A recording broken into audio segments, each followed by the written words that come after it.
Chapter 909. The experts also said that psychological problems were caused by psychological problems and needed to be treated from a psychological perspective. Simple drug treatment was useless. Shen Yu couldn't stay in America for a long time, so he could only return to China for psychological treatment. He specially signed a confidentiality agreement with the psychiatrist to prevent him from revealing his condition. After a month of treatment, he finally recovered. He credited all of this to the psychiatrist and was completely unaware that Lan Shui had drugged him.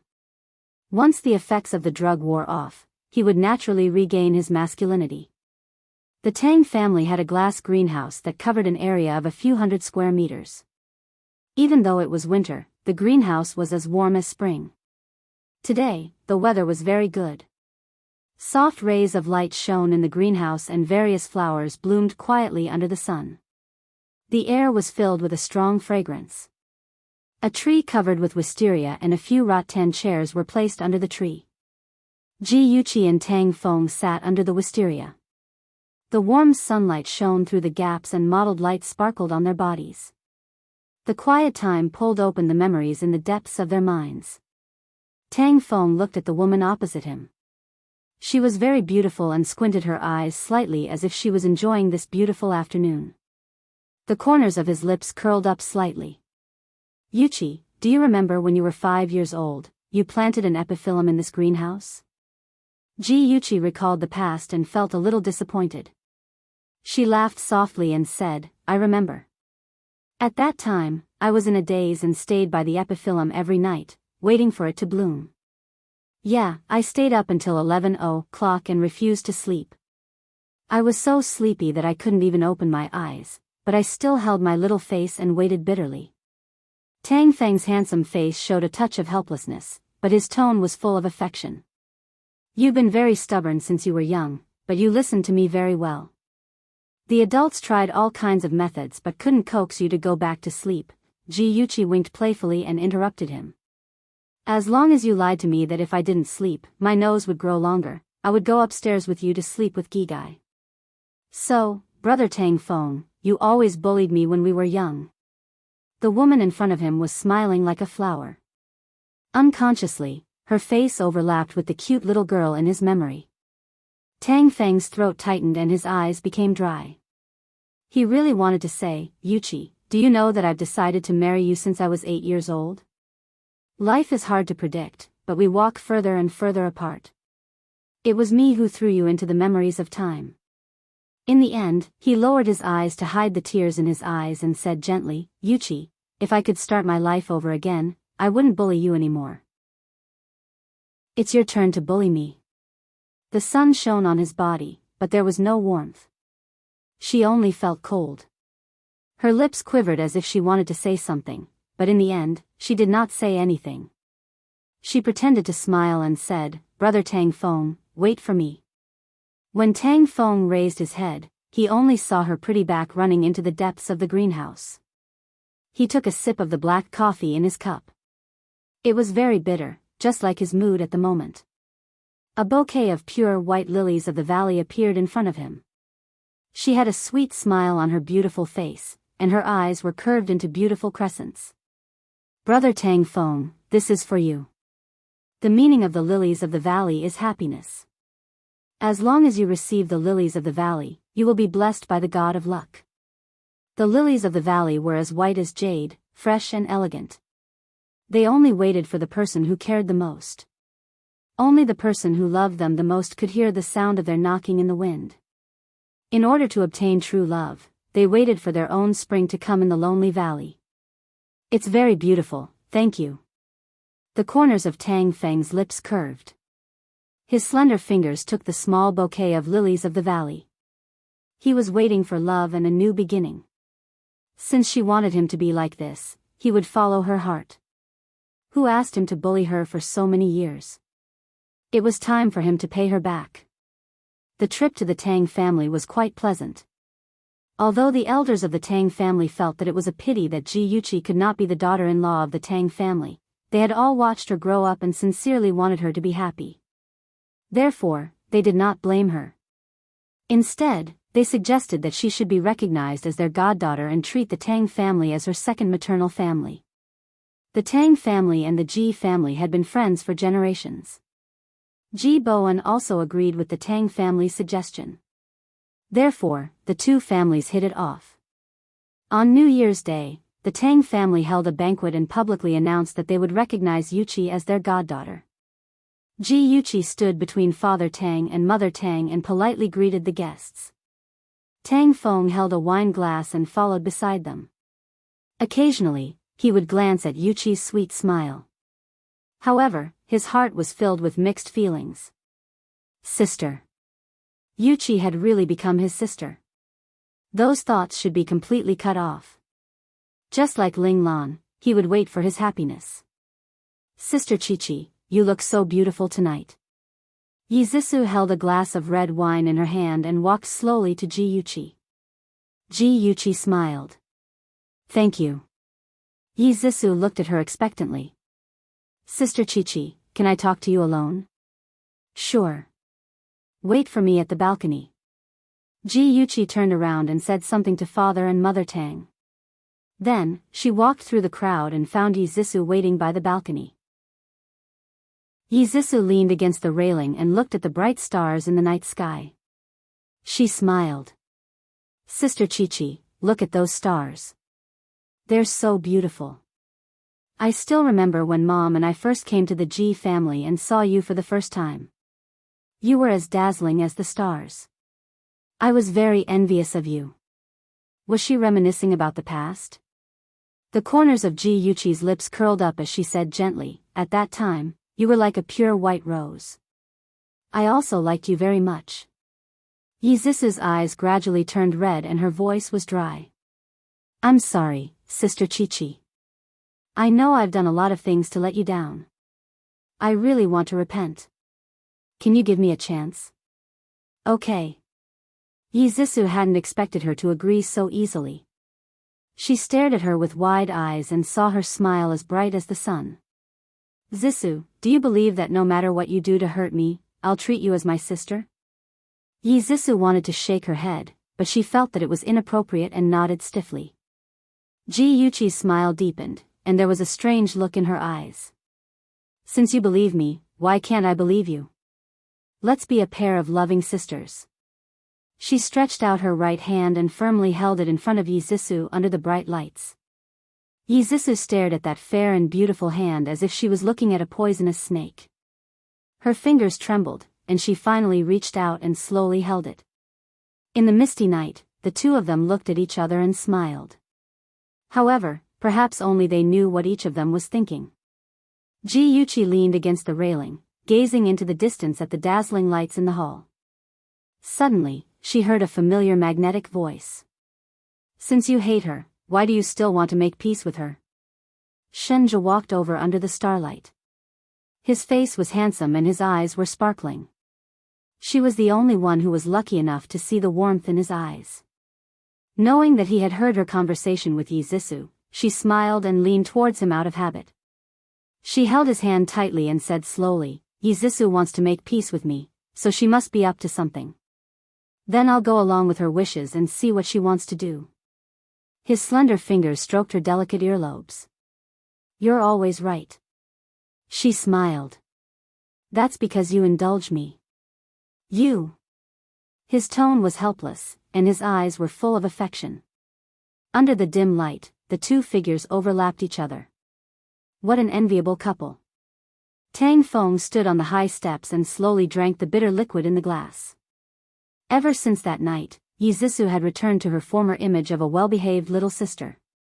She called out, Sister Qiqi, all day long. She wanted to go to school with her, and she wanted to sit with her in class. Even when Ji Yuqi went out to play with her classmates, she wanted to interfere. Lin Yuxi couldn't stand it and complained to Ji Yuqi in private, what's wrong with that Yi Zixu? Why is she pestering you every day? Ji Yuqi smiled and said, she's so enthusiastic, so there must be something wrong. I'm just waiting for her to show her tail. It's okay, just pretend that she doesn't exist. We'll play by ourselves. After a few times, Yizisu found that Ji Yuchi's attitude towards her had improved a lot. She thought that she had broken through her defenses bit by bit. Slowly, she began to carry out the second step of her plan, to take the initiative to ask her out to play. The first time, Sister Chichi, a famous French painter, is holding an art exhibition at the art gallery this weekend. I know you like painting very much. Let's go to the art exhibition together, okay? I really want to go, but I've already made an appointment with Yushi to go hiking this weekend. I'm sorry, Zisu. It's okay. I'll go to the art exhibition alone. The second time, Sister Chichi, my friend gave me 2 tickets to the play. Let's go watch the play together, okay? When? Saturday night. Are you free? I'm sorry. I've made an appointment with my friend for dinner on Saturday night. Let's go together next time if there's a chance. After Yizisu's invitation had failed 3 times, Ji Yuchi decided to give her a taste of her own medicine. On the 4th invitation, she agreed, saying that she happened to be free. Hence, on an afternoon when there were no classes, they agreed to go to a clothing store to buy clothes. This was the busiest pedestrian street in Ing City. It was filled with internationally renowned brands. In one of the high-end clothing stores, Ji Yuchi was pretending to choose clothes. Yizisu took a dress to the fitting room to try it on. As soon as she entered the fitting room, she immediately took out her phone and said in a low voice, "Hello, I've already lured Ji Yuchi out as you requested. When are you going to return my photos?" Outside the clothing store, 2 men in suits and leather shoes looked through the glass window at Ji Yuchi, who was choosing clothes in the store. One of the men was holding a phone in one hand. With a gentle smile on his handsome face, he said in a gentle voice, "I'm very busy now. I'll call you back later." After saying this, he quickly hung up the phone without waiting for a reply. "Jiang Tianhao, you're really something. The most beautiful curly-haired woman in the clothing store, is she really your ex-girlfriend?" Jiang Tianhao put his phone in his trouser pocket and laughed. "Of course, I can lie to anyone but you, young Master Jean." Jiang Tianhao's company had racked their brains in order to get the bid for the government project. By chance, Jiang Tianhao had met this young Master Jean. His full name was Jean Mingyao, and he was the son of the current second-in-command of Ing City. His father happened to be in charge of this bid. Therefore, Jiang Tianhao planned to win over Jean Mingyao at all costs. As long as he could bribe Jean Mingyao's father through Jean Mingyao, then this bid would belong to his company. At that time, Jiang Tianhao would be the company's hero. Would he still have to worry that the company wouldn't give him a promotion? Jean Mingyao had a handsome appearance, and the suit he was wearing was also expensive. However, this guy was a real beast in human clothing. He liked to play with women the most, and the ones he played with were not prostitutes, but women from good families or married women. In his words, he would feel the pleasure of conquering those decent and virtuous married women lying under his body. He stared at Ji Yuchi's figure with a burning gaze and smiled evilly. "That ex-girlfriend of yours, is she really still a virgin?" "Of course. Don't look at her appearance. She's the hot and sexy type. In fact, her personality is very conservative. We dated for half a year, but we only held hands. She didn't even let me kiss her." Jiang Tianhao knew what to say to please Jean Mingyao. Sure enough, Jean Mingyao's smile became even brighter. This kind of pure little woman, conquering her will be even more enjoyable. He touched his chin and saw Yizisu walking out of the changing room. Her pure face made his eyes light up. He smiled and said, "Who's that woman? She's quite beautiful." Ad Hongcha 866. Chapter 9-10. Jean Mingyao didn't have much ability and was full of cunning thoughts. His whole heart was on how to chase women, and he didn't pay attention to the gossip news. Therefore, he didn't know that Jiang Tianhao and Yizisu were once husband and wife. Jiang Tianhao smiled and said, "That woman is my ex-girlfriend's sister. We are not related by blood." "Sisters. Hee, it's not bad to have 2 together." Jean Mingyao laughed evilly. Jiang Tianhao also had the same intention and complimented him with a few words. It was nothing more than euphemistically praising him for being strong and healthy and having a golden gun that won't fall. Jin Mingyao smiled from ear to ear. As a man, he liked to be praised for his ability to be better than others in that aspect. Jin Mingyao smiled and patted him on the shoulder. Tianhao, don't worry. As long as I get those two beauties, I will definitely help you with the project. Jiang Tianhao's eyes lit up and smiled. Thank you, young Master Jin. Well said, well said. The two men were talking about a dirty deal on the street outside the clothing store. Inside the clothing store, Ji Yuqi had long noticed that there was a pair of eyes watching her. She pretended not to notice and continued to choose clothes. She picked up a piece of clothing and pretended to measure it on her body. Her eyes quickly glanced outside the store. Suddenly, as if she was struck by lightning, her body stiffened for a moment. Jiang Tianhao, Jin Mingyao, it was actually those two bastards. That incident should have happened more than a year later, but it actually happened ahead of time. She quickly lowered her eyes and turned around. With her back to the glass display window, her fingers tightly grasped the clothes. All the blood in her body rushed to the top of her head. Her mind was filled with the unbearable memories of her previous life. That feeling of despair, the sight of blood, the wind madly forced her. She almost couldn't bear it anymore. She really wanted to rush out and bite those two scumbags to death. Sister Chi-Chi, what's wrong with you? You don't look good. Are you feeling unwell? Yi Zixu came out of the changing room and saw Ji Yuqi's pale face. Her eyes were tightly shut and she looked like she was in pain. Her words were like a basin of cold water, drenching Ji Yuqi from head to toe. She slowly woke up, opened her eyes, and said slowly, my head hurts a little. Maybe I caught a cold just now. Then let's hurry home, or should I send you to the hospital? No need, I'll just go home and sleep. But don't you still need to buy clothes? It's okay. Your health is more important. Sister Chi-Chi, wait for me here. I'll go get the car. Well, thank you. Ji Yuqi took out the car key from his handbag and handed it to her. On the way home, Ji Yuqi's eyes were slightly closed as she leaned back in her seat, her expression tired. Yi Zixu asked her a few more times with concern, but when she saw that Ji Yuqi didn't want to talk, she obediently shut her mouth. After returning to the room, Ji Yuqi's sickly look disappeared and her deep black eyes were filled with sternness. Whenever she thought of the faces of Jin Mingyao and Jiang Tianhao, those two bastards, she was filled with hatred.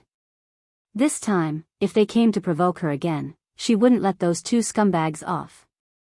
At the same time, in Yi Zixu's room, she held the phone in her hand and said impatiently, Jiang Tianhao, what do you want? I've already promised you that I'll lead Ji Yuqi to the place you said. Why haven't you returned my photos to me? At this moment, she hated Jiang Tianhao to the core. That bastard actually followed her and secretly took all the photos of her with those men in the nightclub. He even threatened her. Jiang Tianhao's deep and cold laughter came from the phone. Beg me. If you beg me, I'll return it to you. Yi Zixu was so angry that she was about to vomit blood. She gritted her teeth and stabbed Jiang Tianhao in her heart. Huh, why aren't you talking? Beg me, and I'll return it to you. Yi Zixu squeezed out a few words from between her teeth. I beg you, I'll return it to you. He said lazily, sorry, your voice is too soft. I can't hear you. Her eyes were filled with hatred. She raised her voice and said word by word, I beg you, return it to me. Very well, I heard you clearly, but I've changed my mind. Yi Zixu was furious. Jiang Tianhao, you're too shameless. He said coldly, I'm shameless, but it's better than you being a slut. You're willing to be a slut and be ridden by those men. You're really lewd. Ah! Yi Zixu screamed. She was about to go crazy from anger. She gritted her teeth and said fiercely, all right, since you're treating me like this, I don't care anymore. I don't want those photos anymore. Yi Zissou, swear that I'll make you regret being human. Jiang Tianhao laughed softly. Why are you angry? I was just joking. Seriously, as long as you bring Ji Yuqi out one more time, I'll return the photos to you. I swear on my integrity. Pfft, what integrity do you have? Yi Zissou sneered. I want you to swear on your mother's life.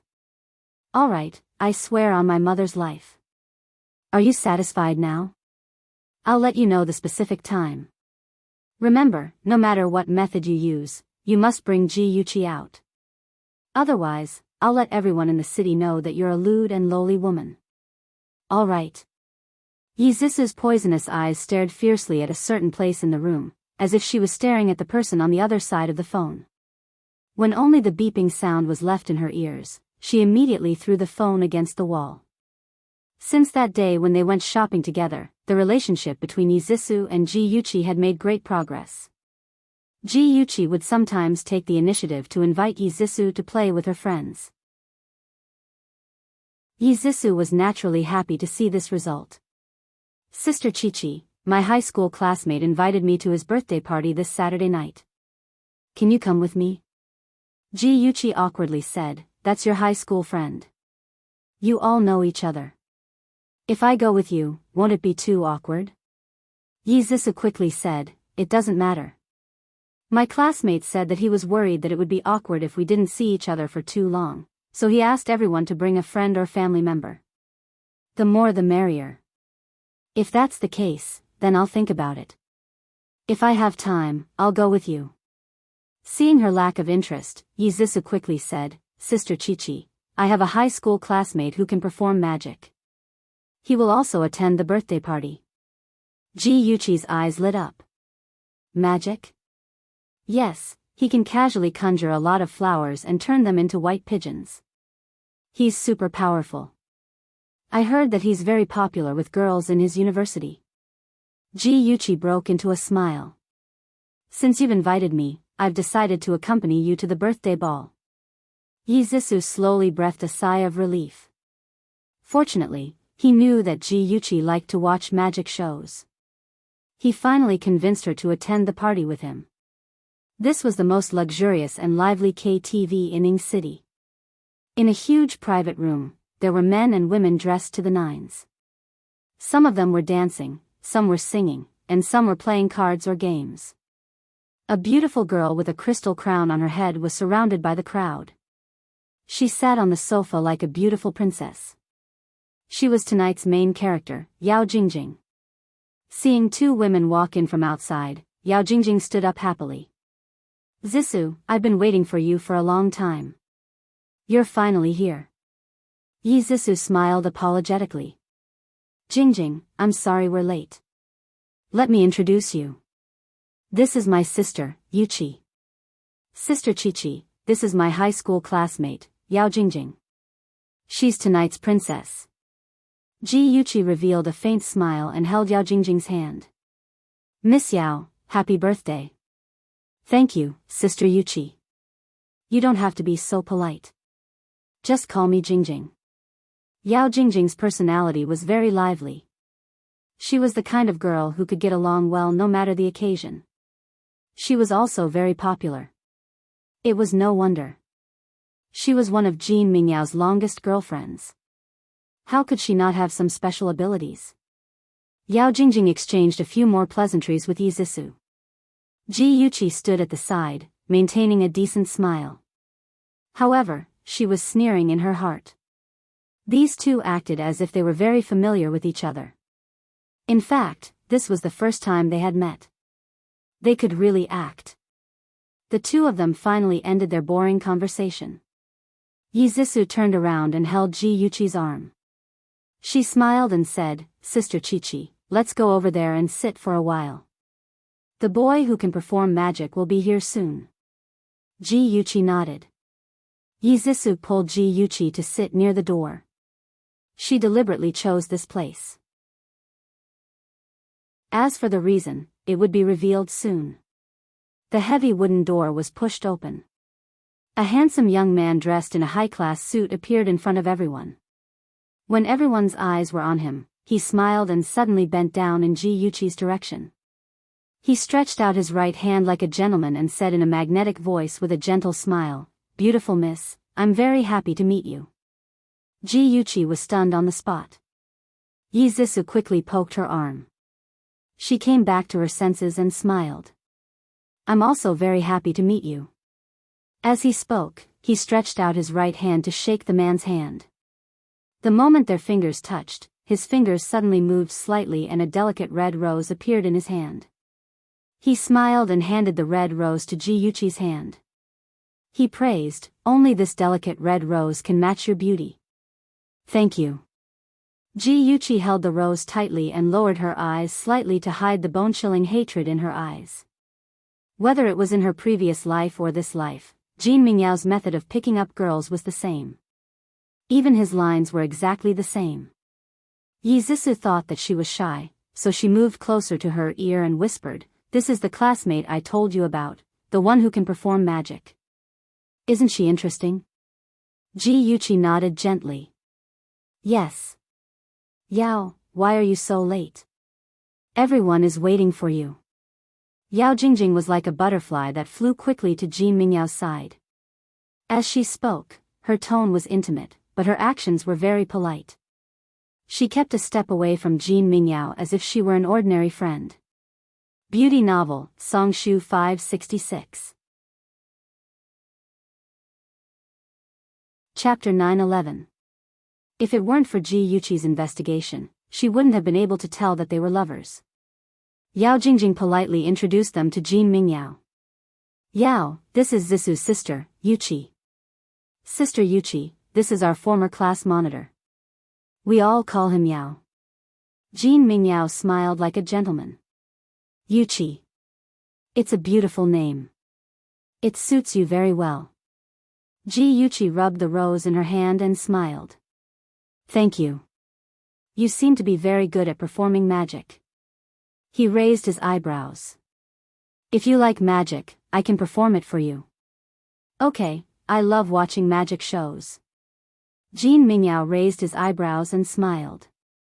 He waved his hand in the air and a beautiful lily appeared in his empty hand. He gave the lily to Yi Zixu. "A pure and quiet lily. It suits you best."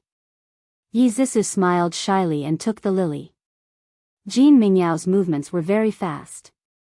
One could only see his hands waving in the air. Flowers of different types and colors flew in his hands, disappearing and reappearing in a different color. Everyone watched with great interest. Even the couples who were dancing couldn't help but stop and admire in a daze. In the end, all the flowers turned into petals and a colorful rain of petals fell from the sky. He put his hand on his chest and bowed to everyone present like a gentleman. Yi Zixu was the first to applaud. Ji Yuqi followed suit. Then, the applause was like thunder. "That's great.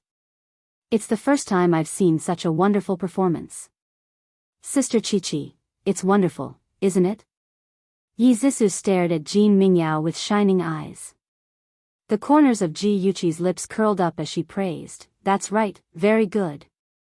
Jin Mingyao watched with satisfaction as Ji Yuqi and Yi Zixu became infatuated with his wonderful performance.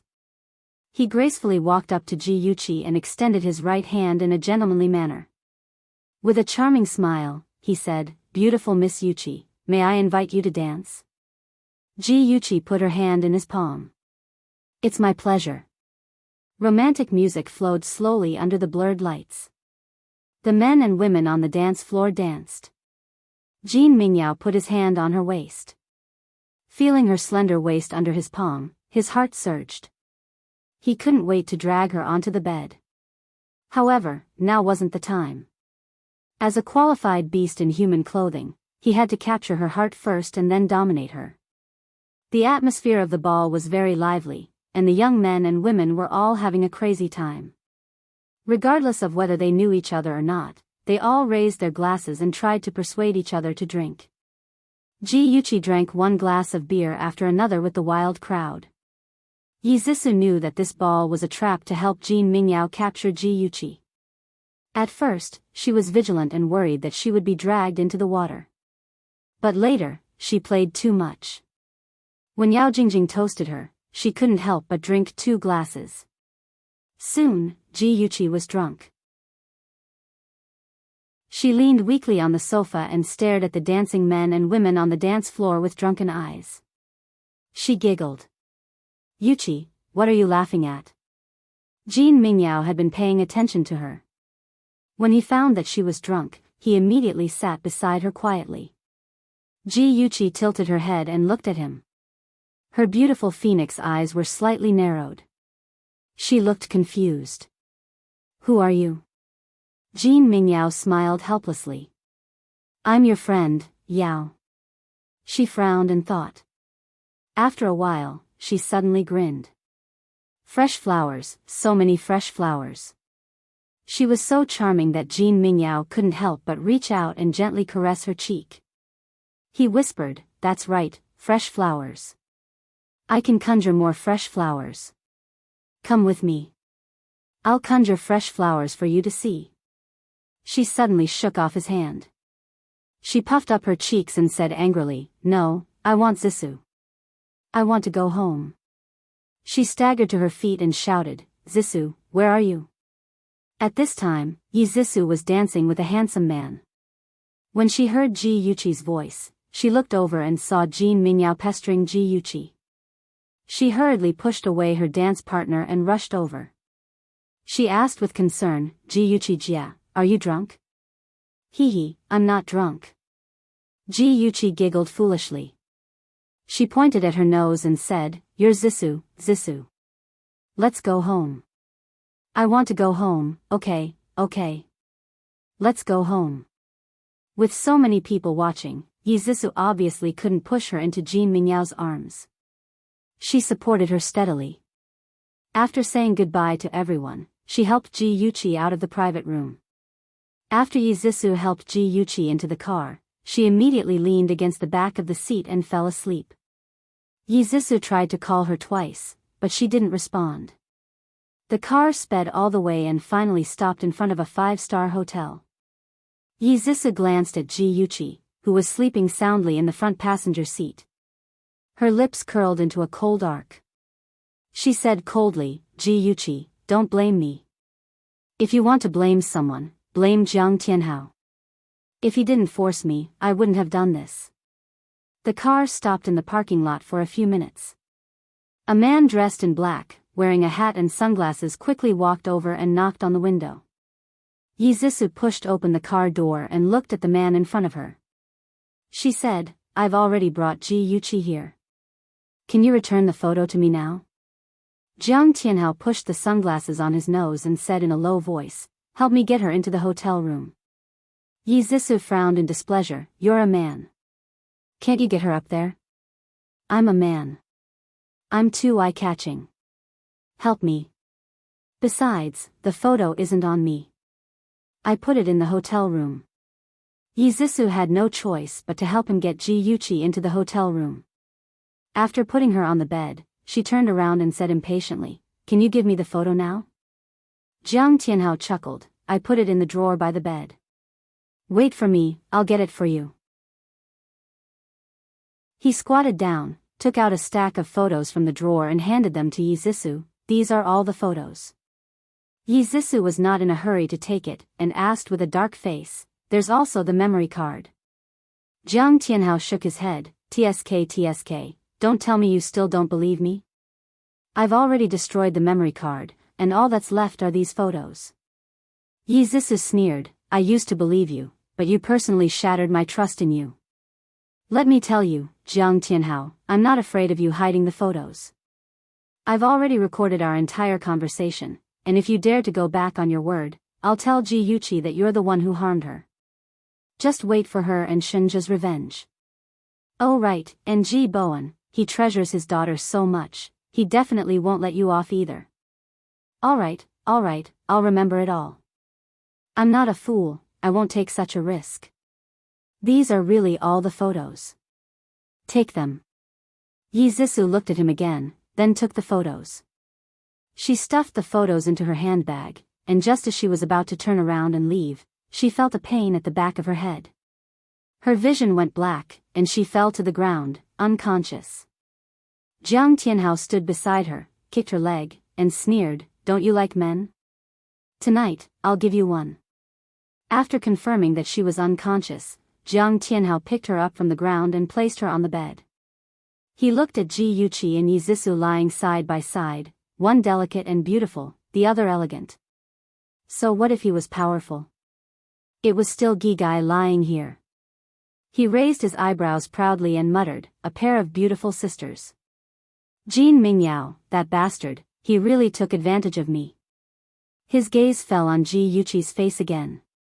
Her cheeks were stained red from drunkenness, and her long eyelashes were like butterflies, resting quietly on her eyelids. She was so beautiful that it was intoxicating. He couldn't help but reach out, wanting to caress her cheek. When he was just a few centimeters away, she suddenly opened her eyes. Her gaze was as cold as ice, and her voice was extremely calm. "Jiang Tianhao, we meet again." Jiang Tianhao was so shocked that he shrank back and quickly retracted his fingers. Before he could think of an excuse, Ji Yuqi suddenly gave him a strange smile. Then, she quickly jumped up and struck his neck with her palm. This was what it meant to be the mantis stalking the cicada, unaware of the oriole behind. The moment before Jiang Tianhao fainted, this was the only thing left in his mind. "Hi, baby, I'm here." Jin Mingyao thought that he was smiling flirtatiously, but in reality, he was smiling wretchedly as he pushed open the bedroom door. On the bed, only Yi Zisu was lying. She had taken off her entire body, leaving only her underwear. There was no one else in the room. The smile on Jin Mingyao's face froze. What was going on? Weren't there supposed to be two people? How did it become one? He discontentedly dialed Jiang Tianhao's cell phone, but it was turned off. Damn it, Jiang Tianhao actually lied to him. He must make him look good. But now, the beauty was lying on the bed. Of course, he had to spend a good night with her. Before coming to the hotel, he had already eaten a few Viagra. Now was the time for the medicine to take effect.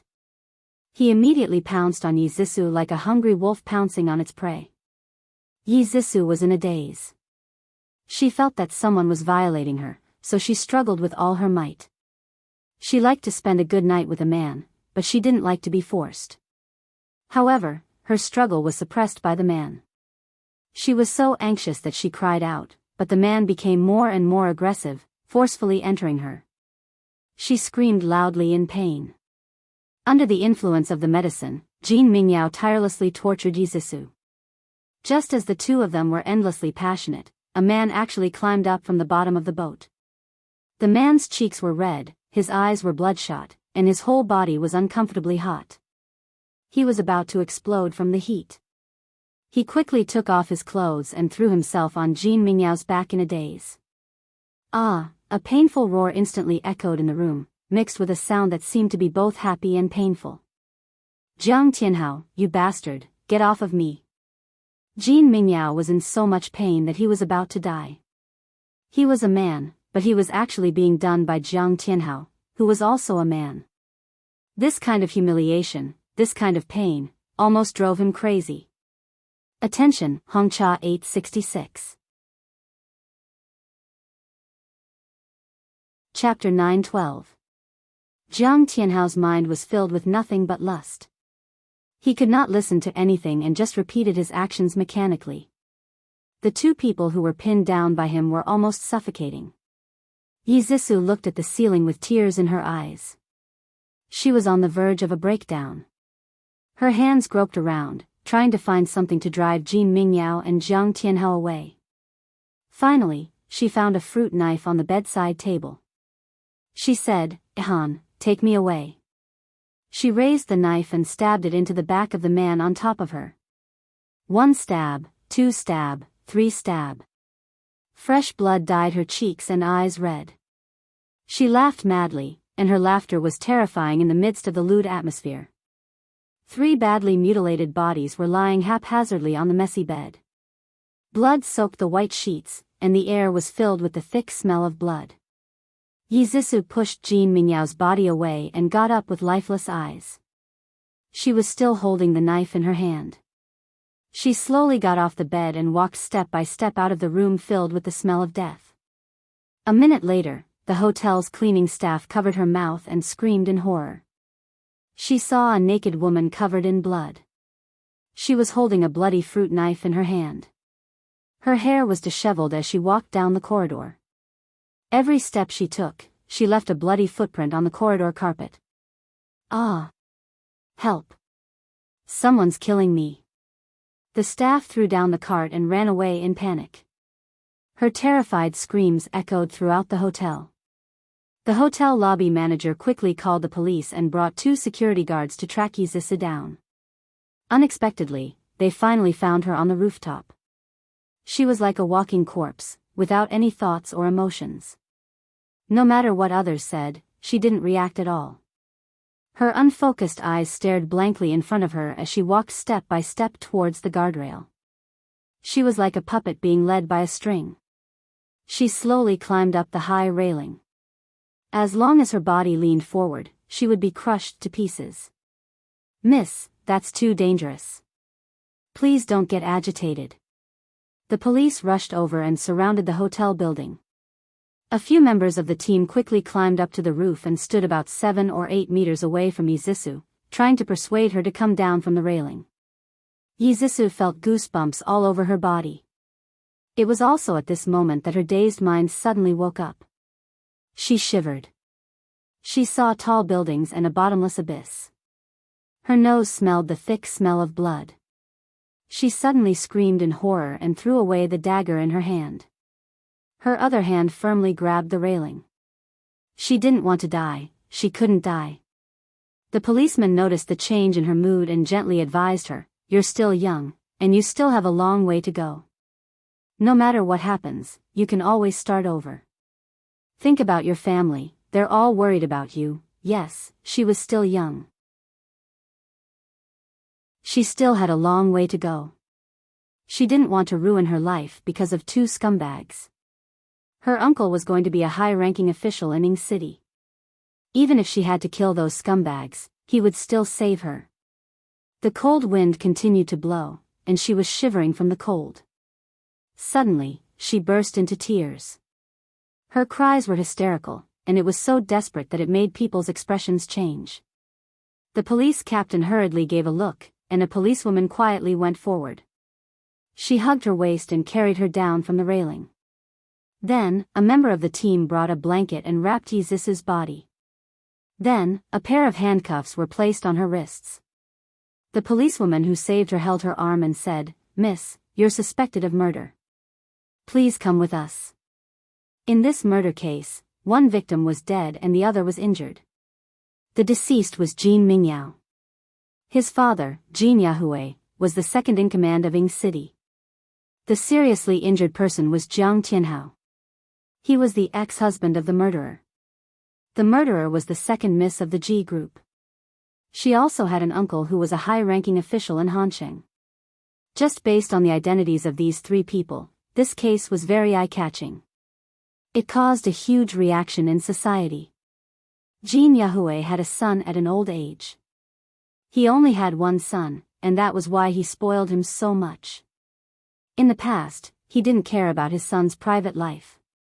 He thought that it wasn't a big deal for a man to be dissolute. He didn't expect that his son would die in the hands of a woman one day.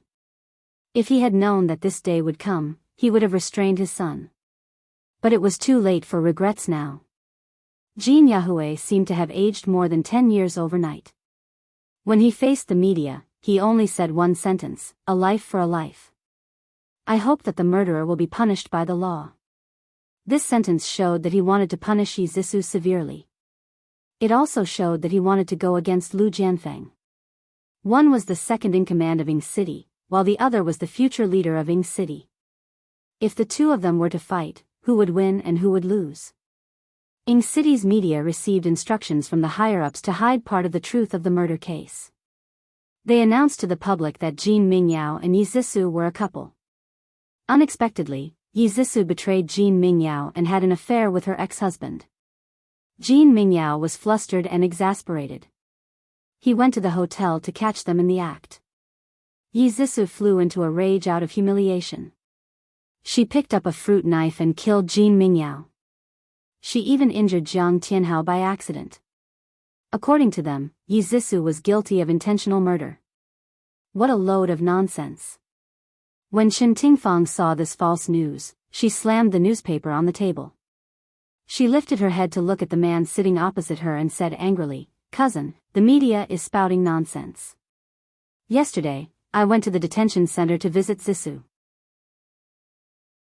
She told me that Jin Mingyao and Jiang Tianhao were in cahoots and wanted to rape her. She picked up the fruit knife out of self-defense. Cousin, I beg you, please help Zhisu. Otherwise, she will be sentenced to death." As she spoke, tears fell from Chen Tingfang's eyes. She remembered that when she saw her daughter yesterday, her daughter cried and begged for her forgiveness. She said that she knew she was wrong. Her daughter even knelt down and kowtowed to her. Even though many bad things had happened between them in the past, her daughter was still a piece of flesh that fell from her womb. How could she not feel heartache? Chen Tingfang wiped her tears sadly.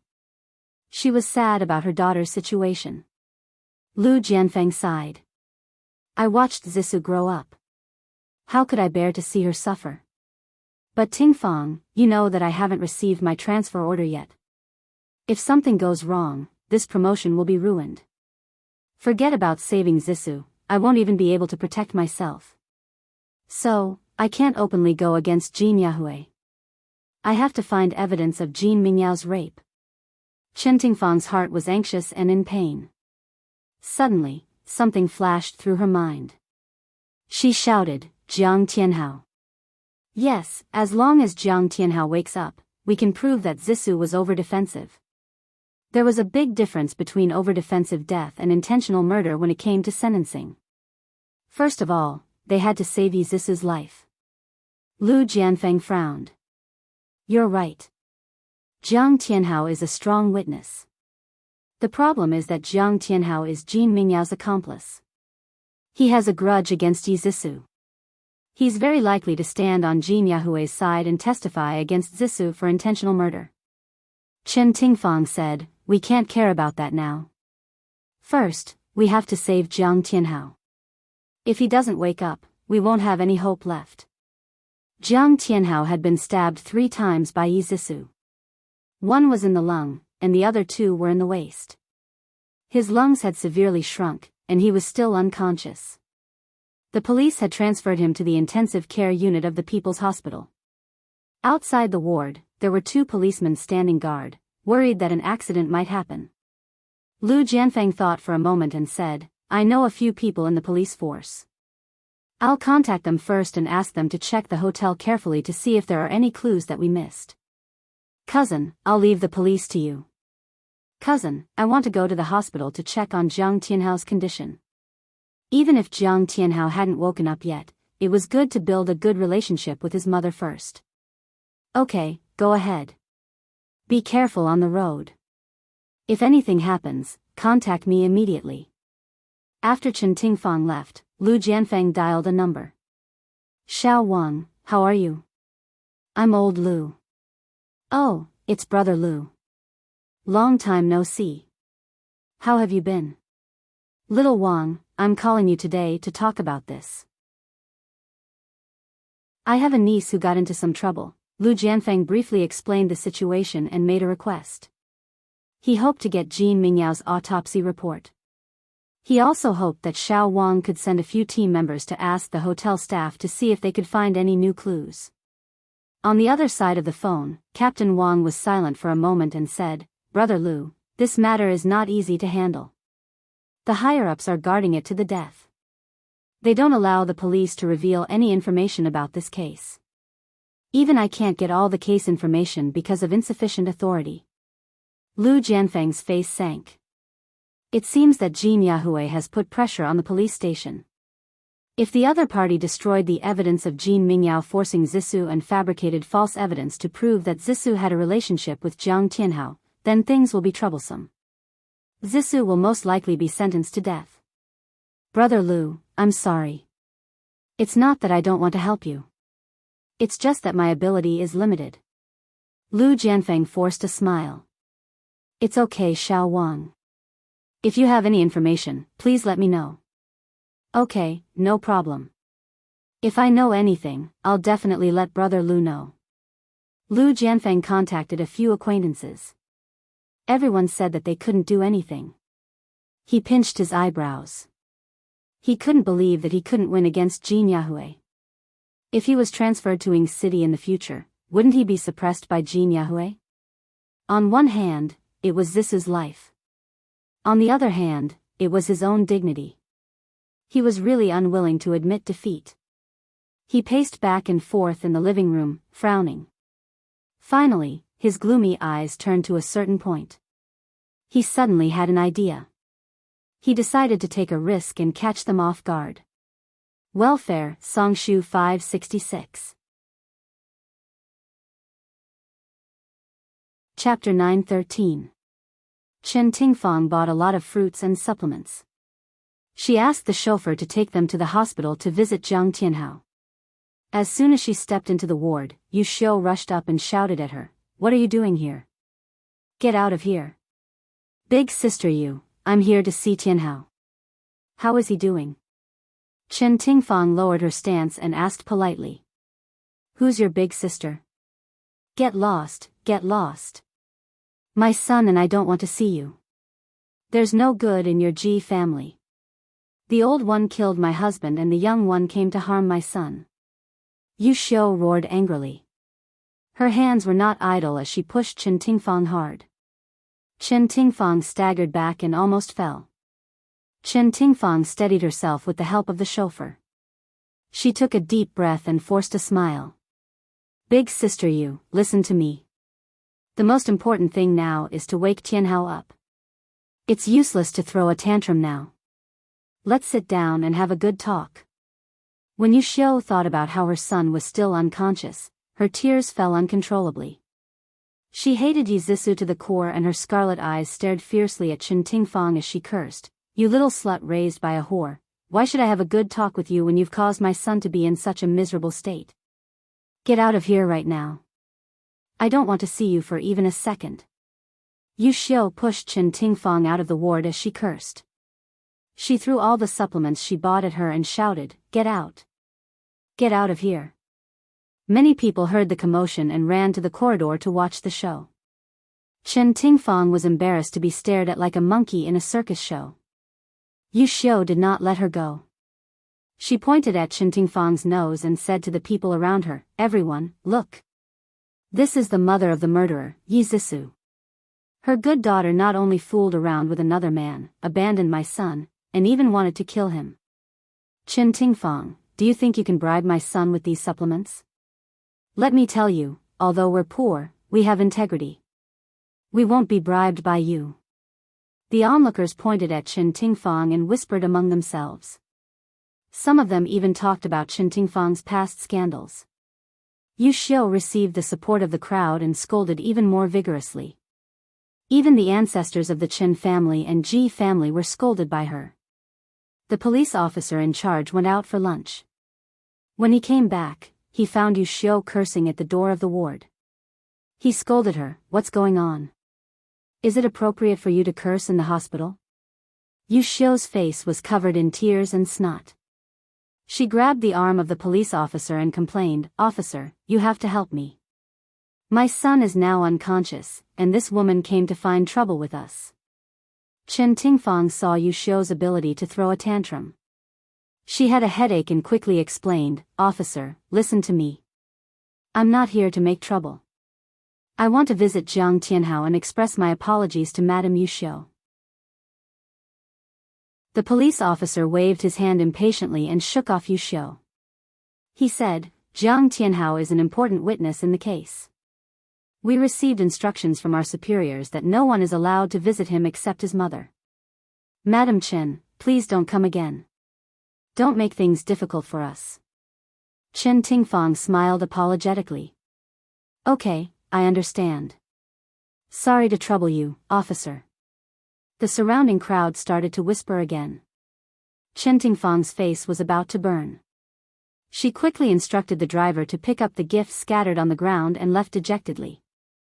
Just as Chen Tingfang and Lu Jianfeng were thinking of ways to rescue Yi Zisu was being severely interrogated in the detention center. In a pitch-black room, Yi Zisu sat at one end of the table. On the other end, there was an expressionless female interrogator. The interrogator turned the incandescent lamp on the table to Yi Zisu's face. The strong light made her eyes hurt, making it difficult for her to open them. She subconsciously reached out to cover her eyes. The interrogator berated sternly, "Yi Zisu, did you kill Jin Mingyao?" Her voice was like a sharp sword dipped in poison.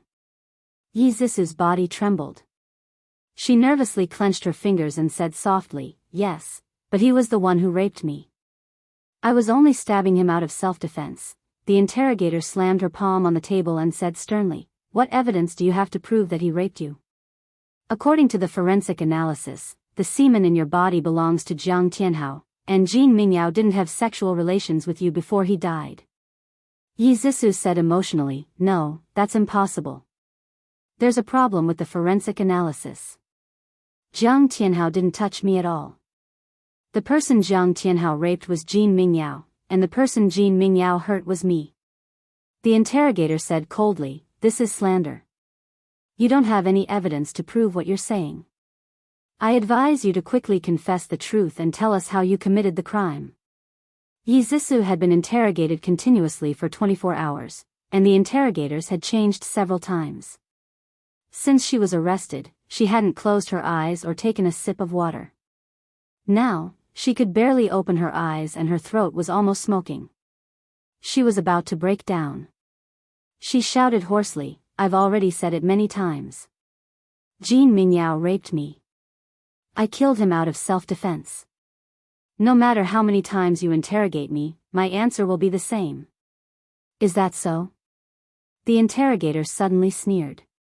She suddenly stood up and turned off the monitor. She walked up to Yi Zisu and said condescendingly, "It seems that you still don't understand what an interrogation is. I'll make you understand." After that, the interrogator pulled Yi Zisu up from her seat and kicked her hard in the waist, causing her to lie on the ground.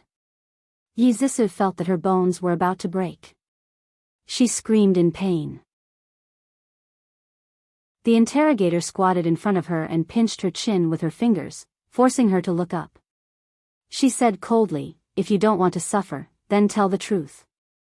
The reason you killed Jin Mingyao was that he found out that you were having an affair with Jiang Tianhao." Yi Zisu's eyes were full of hatred. She said angrily, "You're forcing a confession. I want to file a complaint. I want to see my lawyer." The interrogator laughed as if she had heard a funny joke. "File a complaint? See your lawyer? Miss, you're really naive. If you don't confess your crimes, don't even think about going anywhere. You can't do this to me. My uncle is Lu Jianfeng. He won't let you off. Oh, I'm so scared. He's a high-ranking official in Hansheng. But I'm just doing things according to the law. What can he do to me?" "You," the interrogator's expression changed. She suddenly said sternly, "Yi Zisu, hurry up and confess. Why did you kill Jin Mingyao? Did he find out about your affair with Jiang Tianhao?" "No." Another round of interrogation began. Yi Zisu experienced a series of cruel treatments such as being beaten, interrogated, splashed with cold water, interrogated, electrocuted, interrogated, and so on. Her consciousness became more and more blurred. Her body was tormented by fatigue and pain. Her spirit was almost at its limit. But no matter how she was treated, she only had one answer. No. No. She had to persevere to have a chance of survival. It was late at night. This was destined to be a difficult night to sleep. In the dark room, it was so quiet that not a sound could be heard. The person wrapped in the quilt curled up into a ball and was entangled in a nightmare. "Jingjing, happy birthday. This is my sister, Yuchi. Sister Yuchi, it's nice to meet you." In the dream, there were people whispering in Ji Yuchi's ear. Some were laughing, and some were singing happy birthday songs. It was noisy and lively. Suddenly, roses in full bloom appeared in front of her eyes. She heard the devil's voice. Only this delicate red rose is worthy of your beauty. Many people toasted her. She knew them and didn't know them. She couldn't refuse. Her head was dizzy as she lay in Yizisu's arms. She heard Yizisu's muffled laughter. Ha ha ha, we're all drunk. Who's going to send us home? She was carried up in a broad embrace and a warm breath. She leaned in his arms and murmured, "Hubby, my head hurts. I want to go home." "Okay, let's go home." Jiang Tianhao's enlarged handsome face suddenly appeared in front of her eyes. She hugged him in relief, but in the next second, that face suddenly turned into Jean Mingyao's. Jean Mingyao pressed her under his body, a wretched smile on his face. "Beauty, I've liked you for a long time. Just give in to me." She struggled in fear. He grabbed her hand with one hand and tore at her clothes with the other. She cried in fear, kicking and biting, refusing to let him near her. He slapped her so hard that she almost fainted. She gasped weakly, and he took the opportunity to tear off the last of her clothes.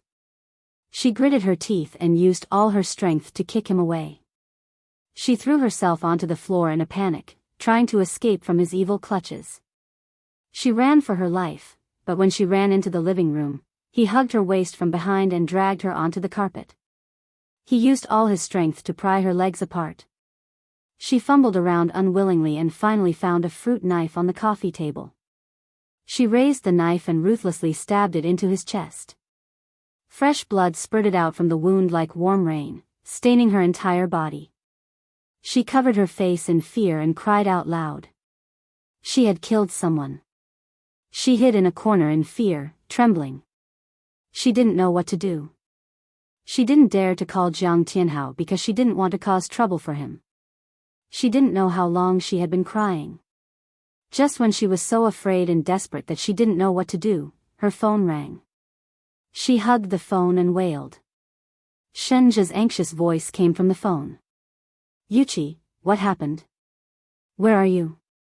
I killed someone. Shenja. I'm so scared. I don't know what to do. I didn't do it on purpose, in the hotel room." Shenja hugged her, who was covered in blood, and held her face in his hands. Attention, Xinwu 799.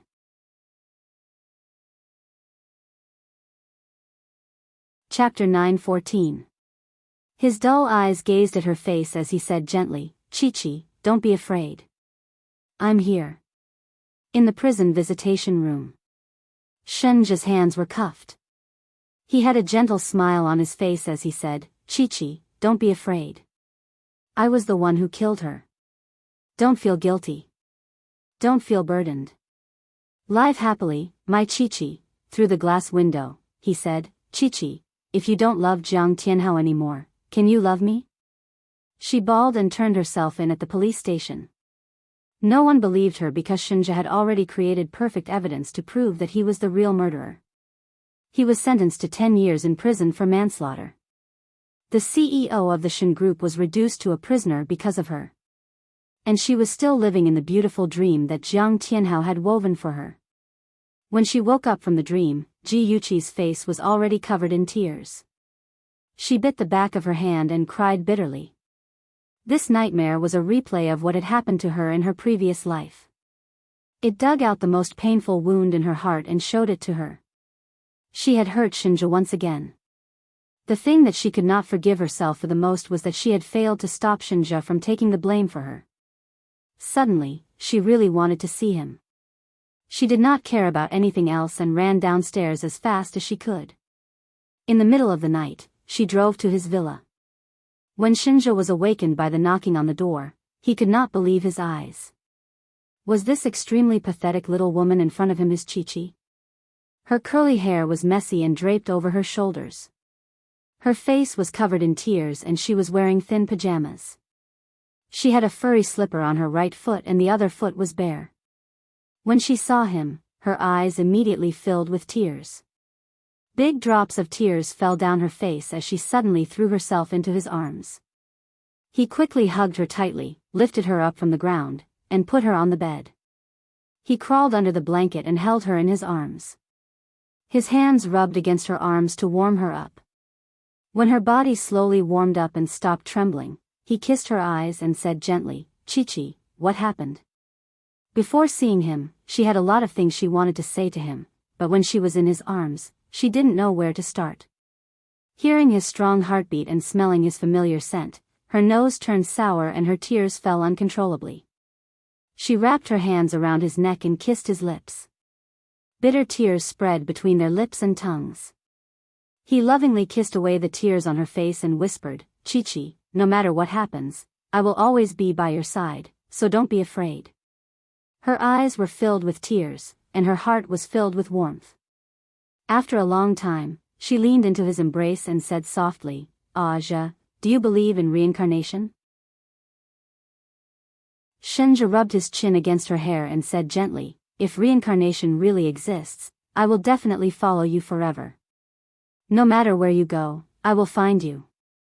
Ji Yuchi looked up and stared into his eyes seriously. "Then I will definitely wait for you. I will wait for you to find me." She was willing to believe that her previous life was just a reincarnation. When she died, that reincarnation would disappear. That way, Shenja wouldn't have to wait so hopelessly. He smiled and scratched her nose. "Okay, let's agree. Before I come, you are not allowed to love anyone else." "Okay." Never again. Never again would she fall in love with another man before waiting for him. If he didn't appear, she would go and find him. She would never leave him for eternity. That night, she slept soundly in his arms. She did not have any nightmares, and they slept all the way until dawn. "Good morning, baby." When she opened her eyes, she saw Shenja's smiling eyes. He gave her a passionate morning kiss. She pushed him away shyly. "Don't. I haven't washed up yet. Don't be afraid. Let's kiss first." He kissed her lips and murmured. After the tender moment, he helped her get a change of clothes. He patted her head and smiled gently. "Baby, quickly come downstairs after you're done washing up. I'll let you see my handiwork." "Okay." Ji Yuchi smiled happily and sat up. As she was putting on her shoes, she saw a pair of brand new slippers. She couldn't help but think of her sorry state last night and the slipper she had lost at some point. Her cheeks burned, and she quickly put on her shoes. Then, without looking at Shenja, she ran into the bathroom like a wisp of smoke. Shenja looked at the little woman who ran away in a hurry like a frightened rabbit. He shook his head in amusement and bent down to pick up the change of clothes. He walked briskly to the bathroom door and gently knocked. He chuckled and said, "Chi-Chi, you forgot to take your clothes." Ji Yuchi opened the door and reached out to take the clothes. She stuck out her tongue embarrassedly. "Thank you. Silly little thing." Shenja smiled and rubbed her hair. "Go on. I'll wait for you downstairs." The morning sun shone through the huge glass wall and shone into the clean dining room. The two of them sat at a long European-style dining table. On the table was a Western-style breakfast with ham, fried eggs, toast, mellow milk, and an exquisite fruit cake. The atmosphere was very warm. They ate elegantly and occasionally whispered a few words.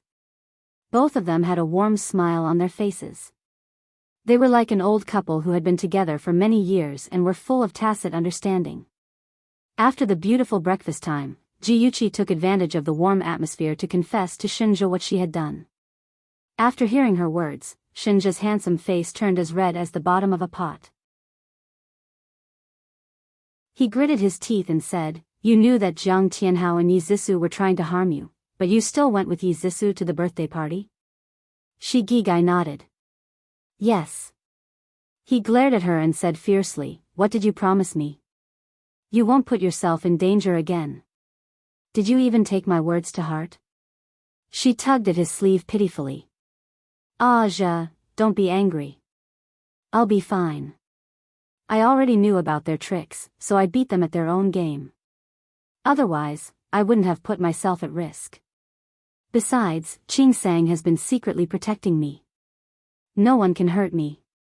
That night, she pretended to be drunk and was taken to the hotel by Izisu. After she knocked Jiang Tianhao out, she fed him medicine and stuffed him under the bed.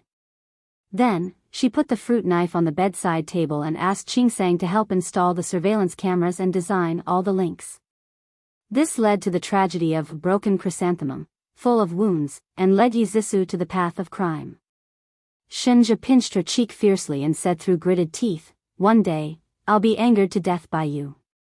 Can't you be a little more obedient?" Ji Yuqi hugged his neck and said coquettishly, "Ah, ja, after I deal with those people, I'll listen to you and won't mess around anymore." He hugged her and smiled bitterly. "Why do I feel like I'm raising a daughter? A rebellious daughter and a troubled father.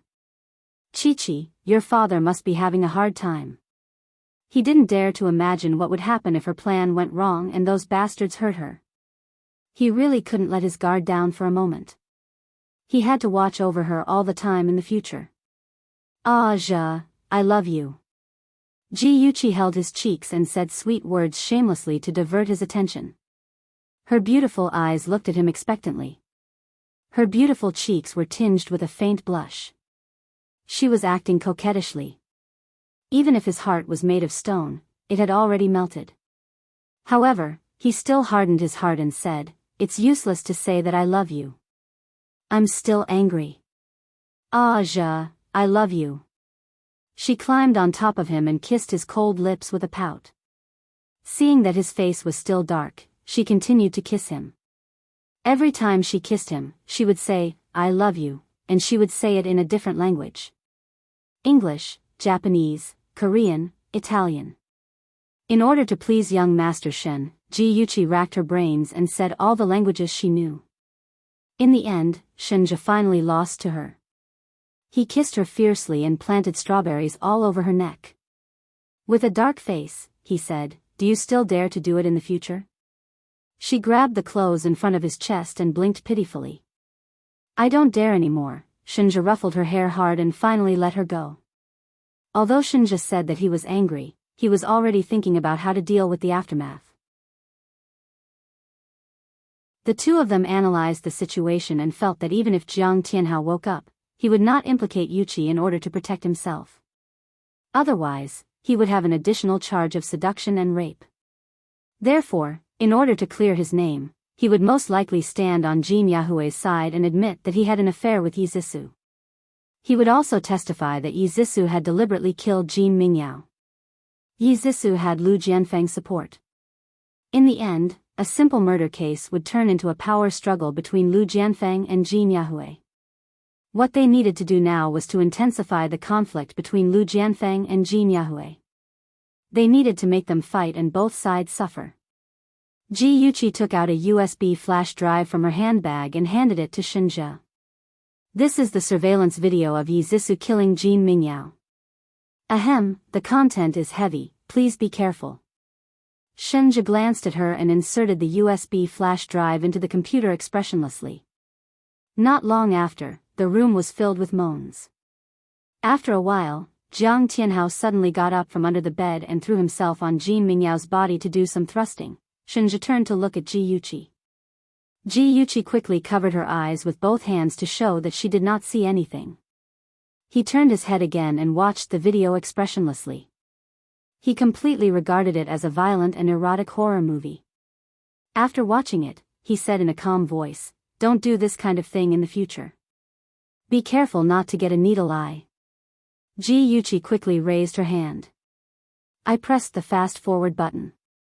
I didn't see anything clearly. It's true. Shenja nodded noncommittally. With this evidence, we can at least save Izisu's life. Whether it's Lu Jianfeng or Jin Yahue, if they know of its existence, they will get it at all costs. Ji Yuqi touched her chin with her right hand and smiled maliciously. Then let them fight. It's best if they fight until they bleed. Attention, Hongcha 866.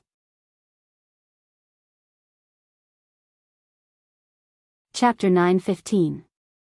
Just as the police were extorting a confession from Izisu, the situation suddenly took a turn.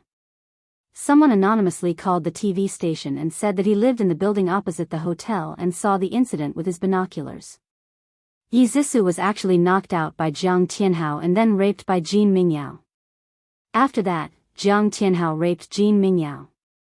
This statement was simply too shocking. Even if the TV station was ordered by the higher-ups to not broadcast any news that went against Jin Mingyao's reputation, there were still a few bold people who spread this shocking news on the internet. The power of the netizens was very strong. In just one night, this news was pushed to the headlines. Many netizens stood up to support Yi Zhisu and believed that she was indeed raped and killed because of excessive self-defense.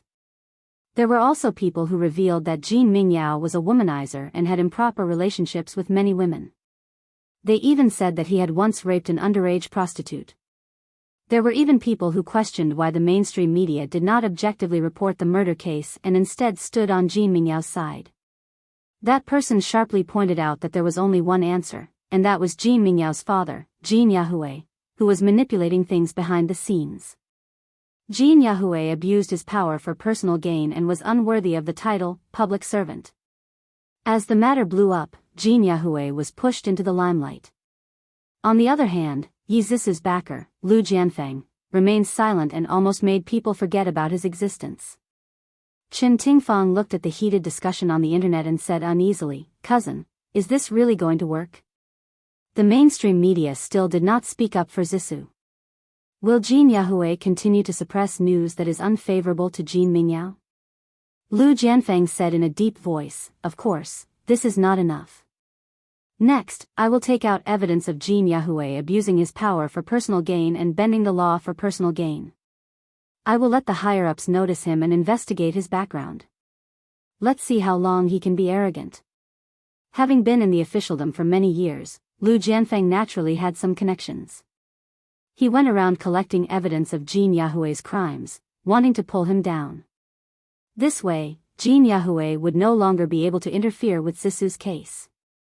Although the method was a little roundabout, it was the most effective. Recently, Jin Yahue had been overwhelmed by the news on the internet.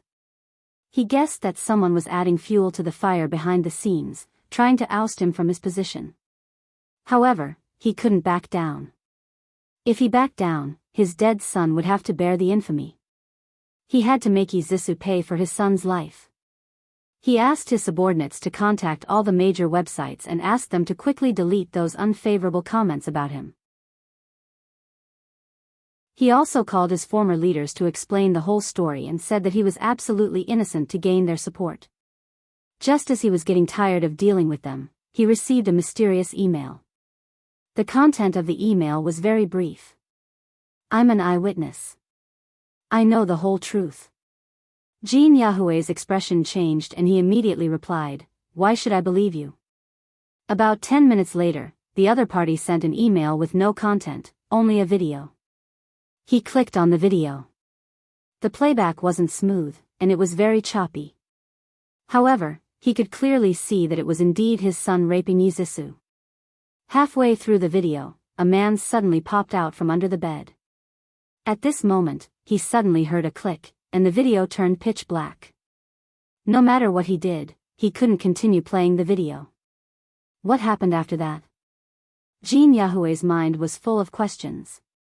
Even though he knew that the other party was deliberately baiting him, he still replied, "Who are you?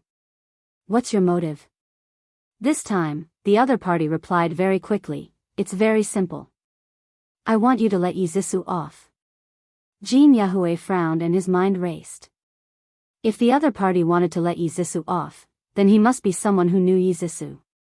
Ji Bowen was just a businessman and Yi Zhisu was his stepdaughter. He wouldn't go to such lengths for her.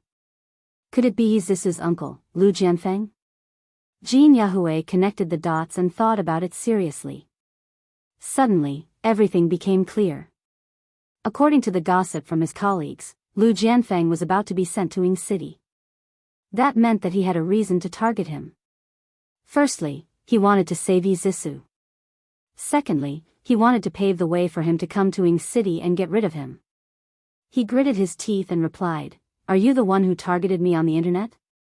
After waiting for nearly half an hour, the other party slowly replied with 2 words, "No." No? Of course not. It must have been him. Jin Yahue had already assumed that the person on the other end of the computer was Lu Jianfeng. He quickly typed, "Change your condition. I can give you anything you want." The other party replied, "It seems like you don't have the sincerity to negotiate with me. Then let this video go viral. Aren't you curious about what happened after the video?"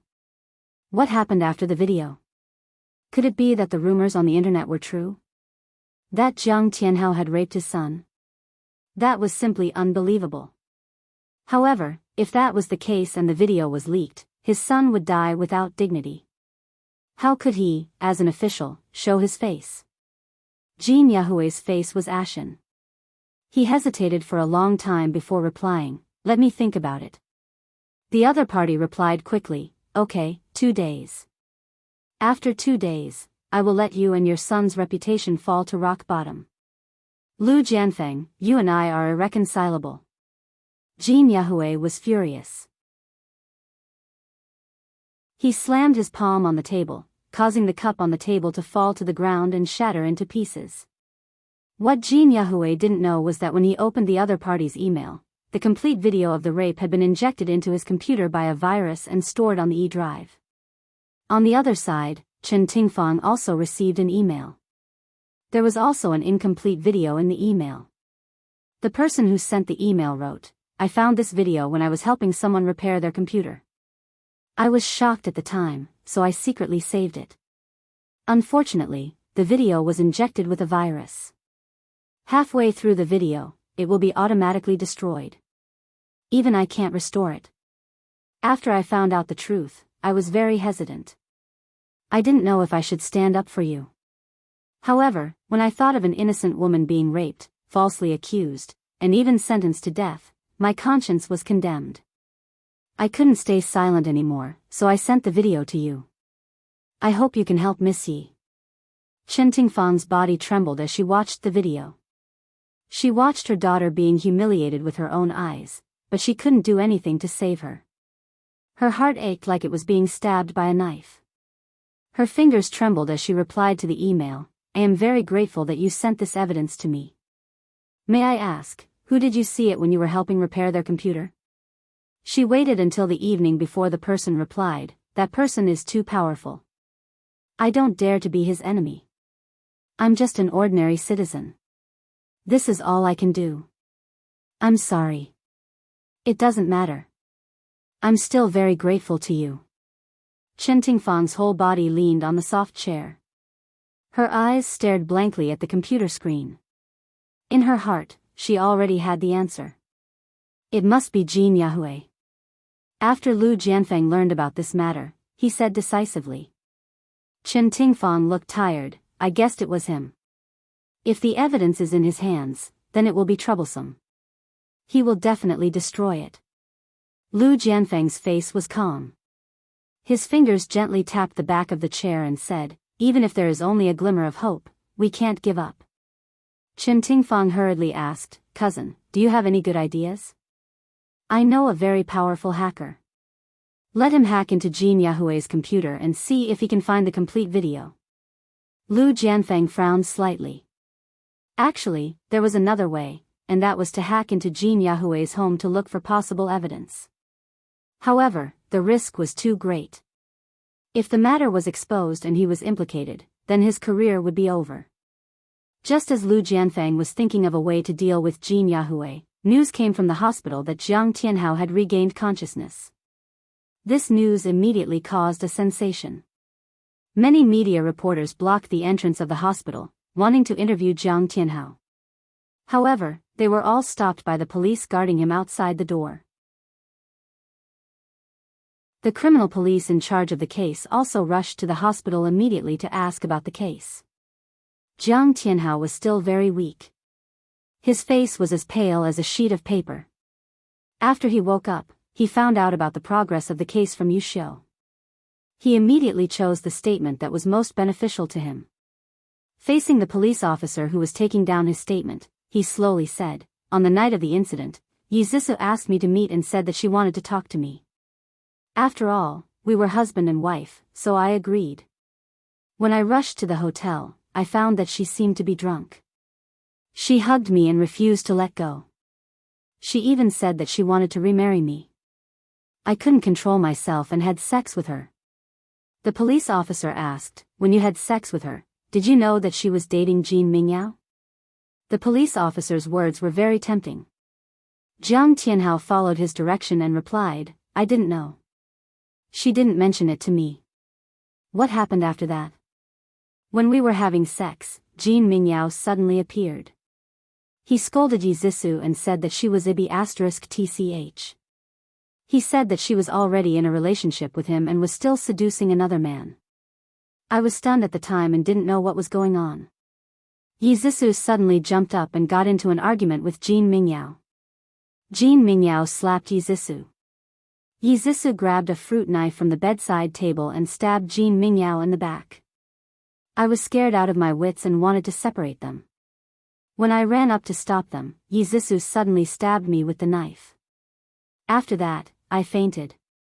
Did you see Yi Zissou kill Jean Mingyao with your own eyes? I saw her stab him many times, but I wasn't sure if he was still breathing because at that time, I was already unconscious. The police officer asked a few more questions, and Jiang Tianhao answered them one by one. In short, not only did he clear his name, but he also cleared the suspicion of Jean Mingyao's rape and pushed all the blame onto Yi Zissou. Beauty novel, Songshu 566.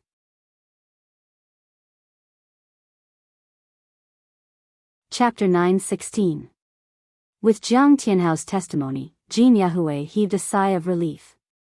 But at the same time, he was worried about the video. If the video were to be leaked, all his efforts would have been in vain. Did he really have to let Yi Zissou go?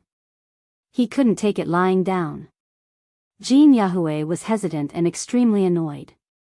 Lu Jianfeng had already bribed a hacker to hack into Jin Yahue's computer. Sure enough, he found the video on his computer, as well as some evidence of his corruption. Lu Jianfeng was extremely excited. He sorted out the evidence he had collected, wrote a report letter, and mailed it to the relevant department anonymously. Also, he asked Chen Tingfang to contact Jin Yahue directly and threaten him with the video to let Yi Zissou go. Over the phone, Chen Tingfang went straight to the point. Mr. Jin, we all know the truth about my daughter killing your son. I don't want to blow things up, so I'm giving you one last chance. Let my daughter go. Otherwise, I don't mind fighting to the death. Jin Yahue said coldly, so it was you who used the email to threaten me. If I listen to your arrangements and let Yi Zissou go, what if you go back on your words and spread the video, ruining my son's reputation? Chen Tingfang didn't understand what he meant by his first sentence, but when she heard what he said next, she couldn't help but sneer. Mr. Jin, are you joking? Even if my daughter was overly defensive, she still killed someone. She'll be in jail for at least a few years. You're so resourceful that it's easy for you to make her die quietly in jail. Since my daughter is in your hands, how would I dare to act rashly and spread the video? So, not only could the video be used to threaten Jin Yahue, it was also Zissou's amulet. Chen Tingfang had to make good use of it. Jin Yahue gritted his teeth and said with a sullen face, "You're right. If you dare to go back on your words, I won't let you off. Don't worry, I'm not that stupid. My daughter is still suffering in the detention center. I want you to clear her name as soon as possible. I'll deal with it as soon as possible. Remember your promise." In the end, Jin Yahue compromised. However, he was a petty person, so he had already thought of a way to take revenge on Lu Jianfeng. For the past few days, the people of Ying City saw the news of Yi Zissou killing people when they opened their eyes. When they closed their eyes, they still heard the same news. However, the content had changed drastically. Jiang Tianhao finally admitted that in order to bribe Jin Mingyao, he had deliberately sent Yi Zissou to Jin Mingyao's room. Furthermore, he had personally witnessed Jin Mingyao sexually assaulting Yi Zissou. Afterwards, Yi Zissou had fought back and over-defended herself, killing Jin Mingyao and injuring him. Yu Xiu couldn't even raise her head. She didn't even dare to step out of her house. Yi Zissou was finally released from the little black room. The dark interrogation and 7 days of torture had caused her body to become thin and haggard. She was like a withered rose, completely devoid of life. When Chen Tingfang saw Yi Zissou in the reception room, she almost couldn't recognize her. She was sitting in front of the thick glass in a daze like a puppet. Her pale face still had scars that hadn't healed. It was obvious that she had been violently treated in the detention center. Chen Tingfang's heart ached so much that tears streamed down her face. After calling her name a few times, she finally looked up at Chen Tingfang and called out in a daze, "Mom?" Chen Tingfang's tears fell even more fiercely. She reached out her hand and pressed it against the glass. She forced out an ugly smile to comfort her. "Zissou, don't be afraid. You'll be fine. Mom and Uncle are trying to think of a way for you." Yi Zissou saw a familiar yet unfamiliar face through the glass. That face was covered in tears and she was crying so sadly. When she was being tortured in the little black room, every time she couldn't hold on, she would think of her mother. She would think of her mother's promise that she would get her out. She would then muster up her courage again. Yi Zissou didn't dare to recall those dark days. She slowly reached out her right hand and pressed it against Chen Tingfang's hand. She said in tears, "Mom, I'm sorry. I was wrong in the past. I won't go against you again. Mom, I love you." Chen Tingfang burst into tears. "Zissou, Mom loves you too. You'll be fine. You must hold on. Mom, don't cry." Yi Zissou reached out her hand and wanted to wipe the tears from her face. However, she couldn't touch her face through the glass. Chen Tingfang's heart ached when she saw this. She cried even more sadly. "Mom, don't cry. If you cry again, your eyes will swell." Yi Zissou wanted to laugh, but more tears fell. "Mom, when I get out, I will be filial to you. Mom, if you're not happy now, divorce Uncle Ji. Don't fight anymore." After this, Yi Zissou completely thought it through. No matter how much money she had, she couldn't bring it with her when she was born, and she couldn't bring it with her when she died. It was better to live happily. Unfortunately, she understood it too late. What awaited her was a few years of prison life. In the end, Yi Zissou was sentenced to 5 years in prison for excessive self-defense and murder. Jiang Tianhao was an accomplice to the rape and was also sentenced to 5 years in prison. After Yi Zissou was transferred to the women's prison, Ji Bowen visited her and told her to reform herself and turn over a new leaf. Yi Zissou was both grateful and guilty. Her eyes reddened as she said, "Uncle Ji, I've done a lot of wrong things in the past. I'm really grateful that you're still willing to visit me. I wrote this letter to Sister Yuchi. Please help me pass it to her." It was a letter of apology. It could be said that it was written with sincerity, making those who read it cry and those who read it feel sad. However, Ji Yuchi read it expressionlessly and didn't say anything. She directly threw it into the trash can. Without saying a word, she turned around and went upstairs. Just as she took a step, her tears fell. She clenched her fists tightly and said in her heart, "My baby, Mom has finally avenged you. That evil woman who harmed your life has finally received the punishment she deserves." Ji Bowen looked at his daughter's lonely and proud back view and sighed helplessly. Some injuries left scars that could never be healed. Lu Jianfeng used a business trip as an excuse to rush from Hanqing to Ying City to deal with Yi Zissou's case. After her case was settled, it was time for him to return to Hanqing. When Chen Tingfang sent him to the car, he looked at her deeply with a hint of reluctance hidden in the depths of his eyes. In the end, he raised his hand and stroked the hair by her ear just like he did when he was younger. His fingers inadvertently brushed against her cheek, and his deep voice had a different kind of warmth. "Tingfang, I'm leaving. Take care of yourself." Chen Tingfang smiled and said reluctantly, "Okay, you take care too. Cousin, I don't know when I'll see you again." Lu Jianfeng couldn't help but hug her and whispered, "Soon. When I'm transferred to Ying City, you'll be able to see me anytime." She patted his waist gently with her right hand and smiled. "Okay, I'll be waiting for you. Cousin, be careful on the road." The woman in his arms was already old. She wasn't as young and beautiful as she was when she was young, but in Lu Jianfeng's eyes, she would always be the little girl in his arms. He tightened his arms and slowly let go of her. In a gentle voice, he said, "Zissou is right. If you're not happy, divorce Ji Bowen. I can still afford to raise you." Chen Tingfang pouted coquettishly. "I'm already the child's mother. How can I let cousin raise me and become a joke to others?" Lu Jianfeng's deep eyes gazed into her eyes. His lips moved slightly, but in the end, he didn't say anything. He only pressed his broad palm on her head and said in a low voice, "I'm leaving. Take care." The car slowly drove out of the Ji residence. Chen Tingfang stood at the gate of the courtyard and looked in the direction of the car. She smiled faintly. After Lu Jianfeng got into the car, he leaned against the back of the seat and closed his eyes to rest. The car sped along and soon drove up the mountain road. He felt that the car was getting faster and faster, and he felt uncomfortable.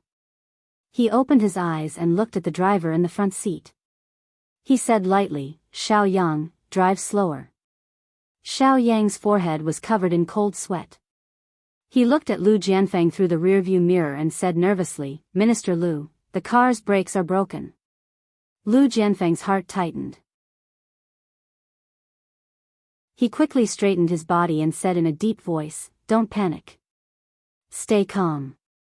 Pay attention to the road ahead and control the steering wheel." Xiao Yang was an experienced driver who had been with him for 3 years. If even he was panicking, it meant that the situation was very dangerous. Sure enough, Xiao Yang gritted his teeth and said, "I've already tried to reduce the speed, but it didn't work. If it really doesn't work, we can only rely on friction to reduce the speed of the car." "Minister, sit tight." Lu Jianfeng nodded. "Okay, don't be nervous. You can do it." Just as he finished speaking, a truck came out of the fork in the road and rushed towards their car. Xiao Yang watched as it drove into their lane. Xiao Yang nervously honked the horn. The truck continued to drive as it got closer and closer. Xiao Yang made a prompt decision and turned the steering wheel to the side of the road.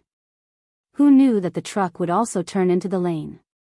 Seeing that the two cars were about to collide, Xiao Yang turned the steering wheel again. The car was like a divine dragon swaying its tail. With a violent inertia, it slammed into the side of the road. There was no control of the brakes. After hitting the green belt, it crashed into the fence behind it. The loud sound of the collision echoed in the empty valley. The front of the car was smashed into the green belt and was dented. It was hard to imagine the situation of the people sitting in the car. The truck driver saw that the situation was bad and had already driven away. In the narrow car, after the windshield was smashed, the debris scattered everywhere. Xiao Yang's body was covered in cuts and blood. He hung his head and leaned against the back of the seat, motionless. No one knew if he was dead or alive. Lu Jianfeng, who was sitting in the back, had his arms and legs cut by the glass. At the same time, his head hit the front seat and was in a semi-conscious state. He struggled to open his eyes and called out Xiao Yang's name with a hoarse voice. There was no response for a long time. In the end, he struggled to take out his phone and called the emergency number. "Attention, Xinwu 799.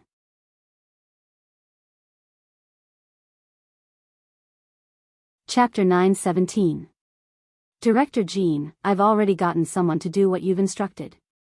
It's done cleanly, and there won't be any traces left behind. Jean Yahweh chuckled, very good, little Li. With you in charge, I'm assured. The person on the other end of the phone tried to curry favor with him before hesitantly asking, what about the bid for the land in the east of the city? Don't worry, I'll handle it. Alright, that's all. I have a meeting now. Alright, Director Jean. You're busy. Jean Yahweh hung up the phone. Under his smiling eyes, there was a hidden cold hatred. He purposely got someone to create a car accident. Even if he couldn't kill Lu Jianfeng, he would at least cripple him. A series of knocks on the door interrupted his reverie. Two men in black suits walked in expressionlessly. Jean Yahweh, someone reported you for corruption and bribery. Please come with us for investigation. Jean Yahweh's heart thumped. He immediately smiled and said, "The two of you, are you mistaken? How could I possibly do such a thing? Is there a mistake? Please come with us to the Commission for Discipline Inspection." The two men showed no mercy as they walked to his left and right to prevent him from running away. Jean Yahweh's face was ashen. Would he be able to walk out safely after entering the Commission for Discipline Inspection? Just as Lu Jianfeng had planned, Jean Yahweh was interrogated. As for himself, he was also attacked by Jean Yahweh. He suffered a slight concussion, a broken arm, and a serious cut on his leg. He would have to be hospitalized for at least half a month. His driver, Little Wang, was seriously injured. He was lying unconscious in the ICU, and no one knew if he could wake up. When Chen Tingfang found out that he was in a car accident, she immediately rushed to the People's Hospital. When she saw the man wrapped up like a mummy on the bed, she couldn't help but cry. "Cousin, it's all my fault. If I didn't ask you to come to Ing City, you wouldn't have gotten into a car accident." Lu Jianfeng really wanted to wipe away her tears, but Ji Bowen was also present. He only raised his hand slightly and comforted her. "Tingfang, don't blame yourself. No one can say for sure whether it's a natural or man-made disaster. My injuries aren't that serious, and I'll get better soon." Ji Bowen patted Chen Tingfang's shoulder to comfort her. Chen Tingfang said with reddened eyes, "Cousin, have you informed cousin-in-law about your injury?" "Not yet.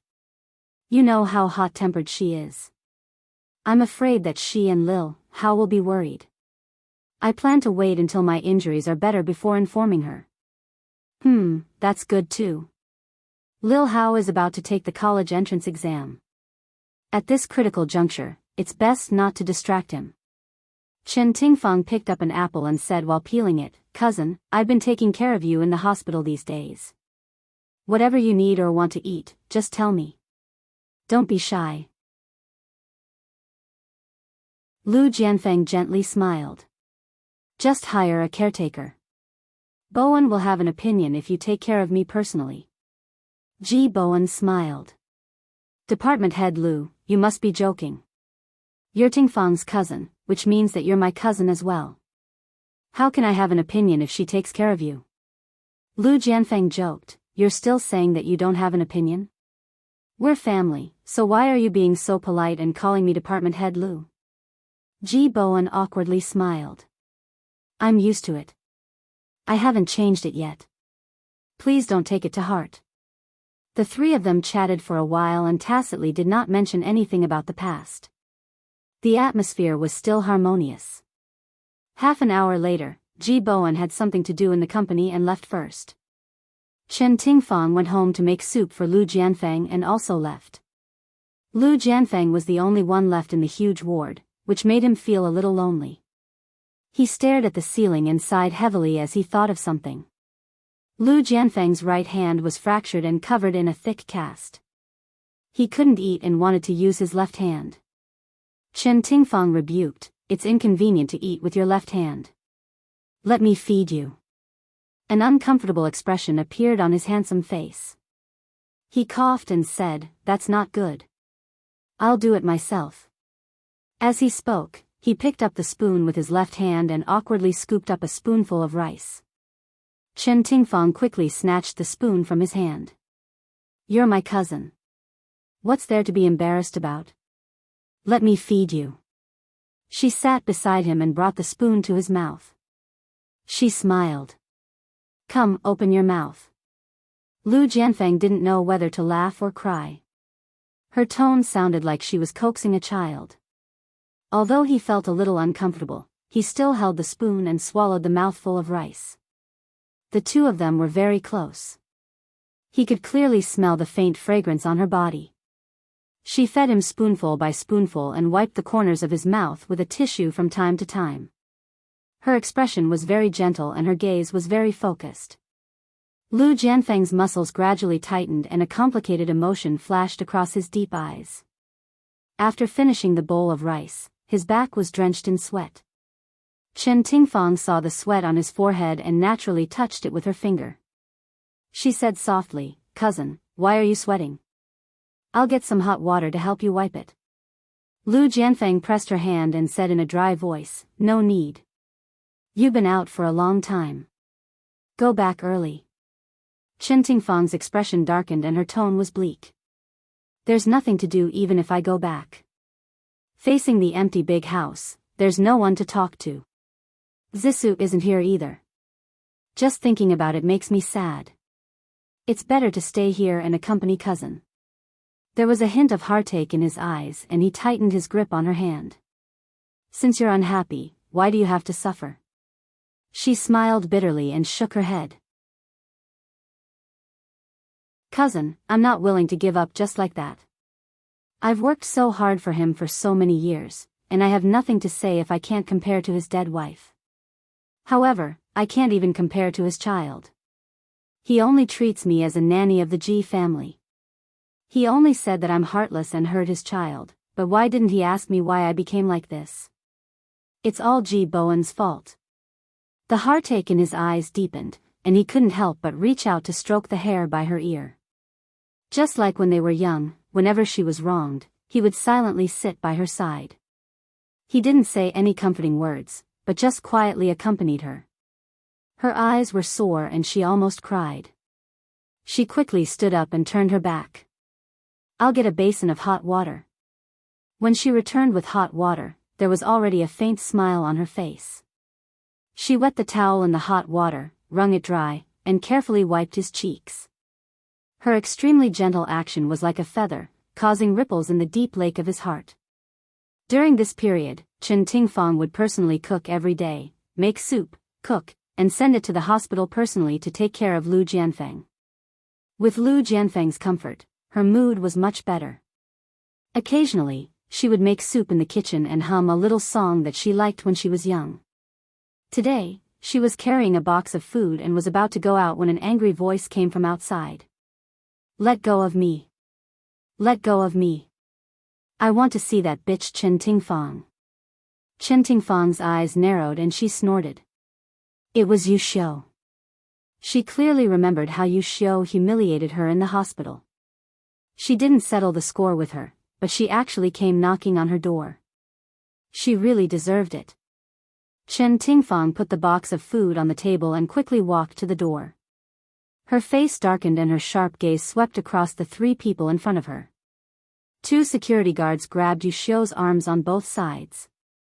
They hadn't seen her for more than 10 days, and half of her hair had turned white. She was like a shrew, throwing a tantrum and kicking the two security guards. When she saw Chen Tingfang, she stopped kicking and roared angrily, "Chen Tingfang, return my son to me." Chen Tingfang ignored her and shouted at the security guards, "How are you doing your job? How dare you let outsiders into the villa?" The two security guards apologized profusely, "We're sorry, Mrs. G. This woman broke in when we weren't paying attention. We'll take her away immediately." Yu Xiu struggled and screamed, "Chen Tingfang, you bitch. You'll die a horrible death. My son is innocent. Hurry up and let him go," she cursed loudly. Chen Tingfang's face became uglier and uglier. She suddenly shouted, "You too, let her go first." The security guards were in a dilemma. "Mrs. G, this woman is crazy. What if she does something? It's okay. Let her go first. I want to talk to her." The security guards let go of Yu Xiu, but they didn't dare to be careless. They stood closest to Yu Xiu. If she dared to do anything to hurt Chen Tingfang, they would immediately subdue her. Chen Tingfang stared coldly at Yu Xiu and sneered, "Yu Xiu, you didn't expect this, right? Every dog has its day. Today, you're in my hands." After the argument just now, Yu Xiu was in a mess. Her hair was messy and her clothes were untidy. After she regained her freedom, she didn't do anything extreme like the security guards had expected. Instead, she glared at Chen Tingfang and said through gritted teeth, "There's no good person in the Ji family. Ji Bowen killed my husband, and your daughter wants to kill my son. Even if I die and turn into a ghost, I won't let you off. Chen Tingfang didn't take her threats seriously at all. She sneered, you said my husband killed your husband. Are you delusional? You're the one who's delusional. If Ji Bowen didn't kill my husband and steal the company, the Ji Group would be our family now. What's there to be proud of? Your identity as a rich wife was stolen. Yu Xiu thought about her husband's tragic death and her son's imprisonment. Then, she thought about how she was alone and living a difficult life. She felt more and more desperate and broke down. There was only one thought in her mind, and that was that her tragedy was caused by Ji Bowen.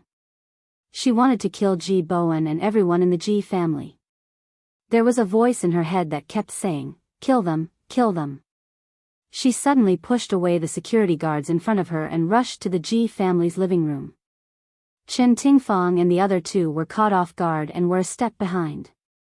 When they ran to the living room, Yu Xiu had already run into the kitchen.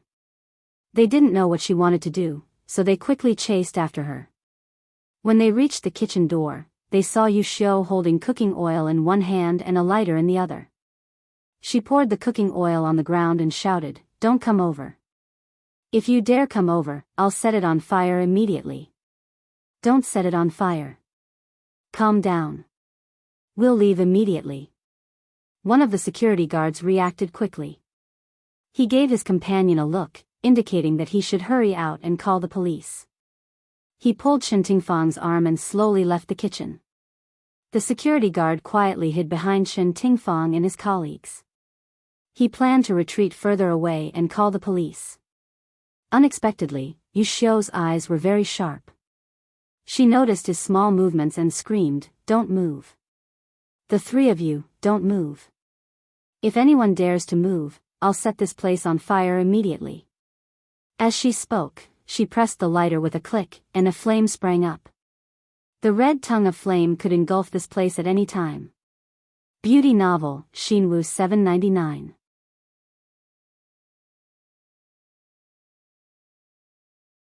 Chapter 9:18. Chen Tingfang reached out and comforted her nervously, don't move, don't move. We won't move. Ms. Yu, please calm down. Put down the lighter. If there's anything, let's sit down and talk. Yu Xiu hugged the cooking oil and approached them step by step, forcing them to retreat from the kitchen. The four of them slowly moved to the living room. Yu Xiu poured the cooking oil as she walked. The cooking oil flowed all over the floor. Moreover, it was a wooden floor. If it was lit, it would be difficult to control the fire. Chen Tingfang and the other two's hearts were in their throats. Their minds raced as they tried to think of a way to snatch the lighter from Yu Xiu's hands. Don't move. All of you, don't move. Yu Xiu glanced around threateningly. Other than them, there were also a few servants in the living room who were scared silly.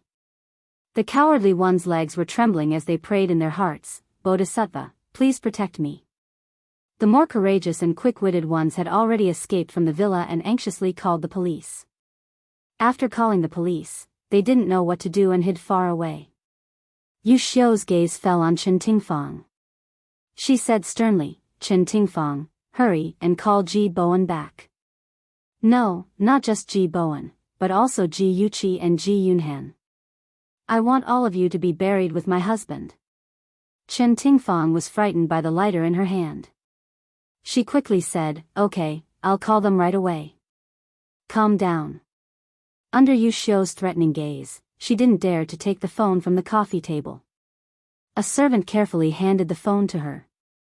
After answering the call, Chen Tingfang forced herself to be calm. 1. Bowen, something happened at home. Come back immediately.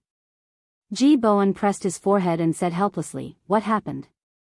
Chen Tingfang secretly glanced at Yu Xiu. A guest is looking for you. Come back immediately. I'm busy right now and can't leave. If it's not an important guest, send him away first. Chen Tingfang was about to cry.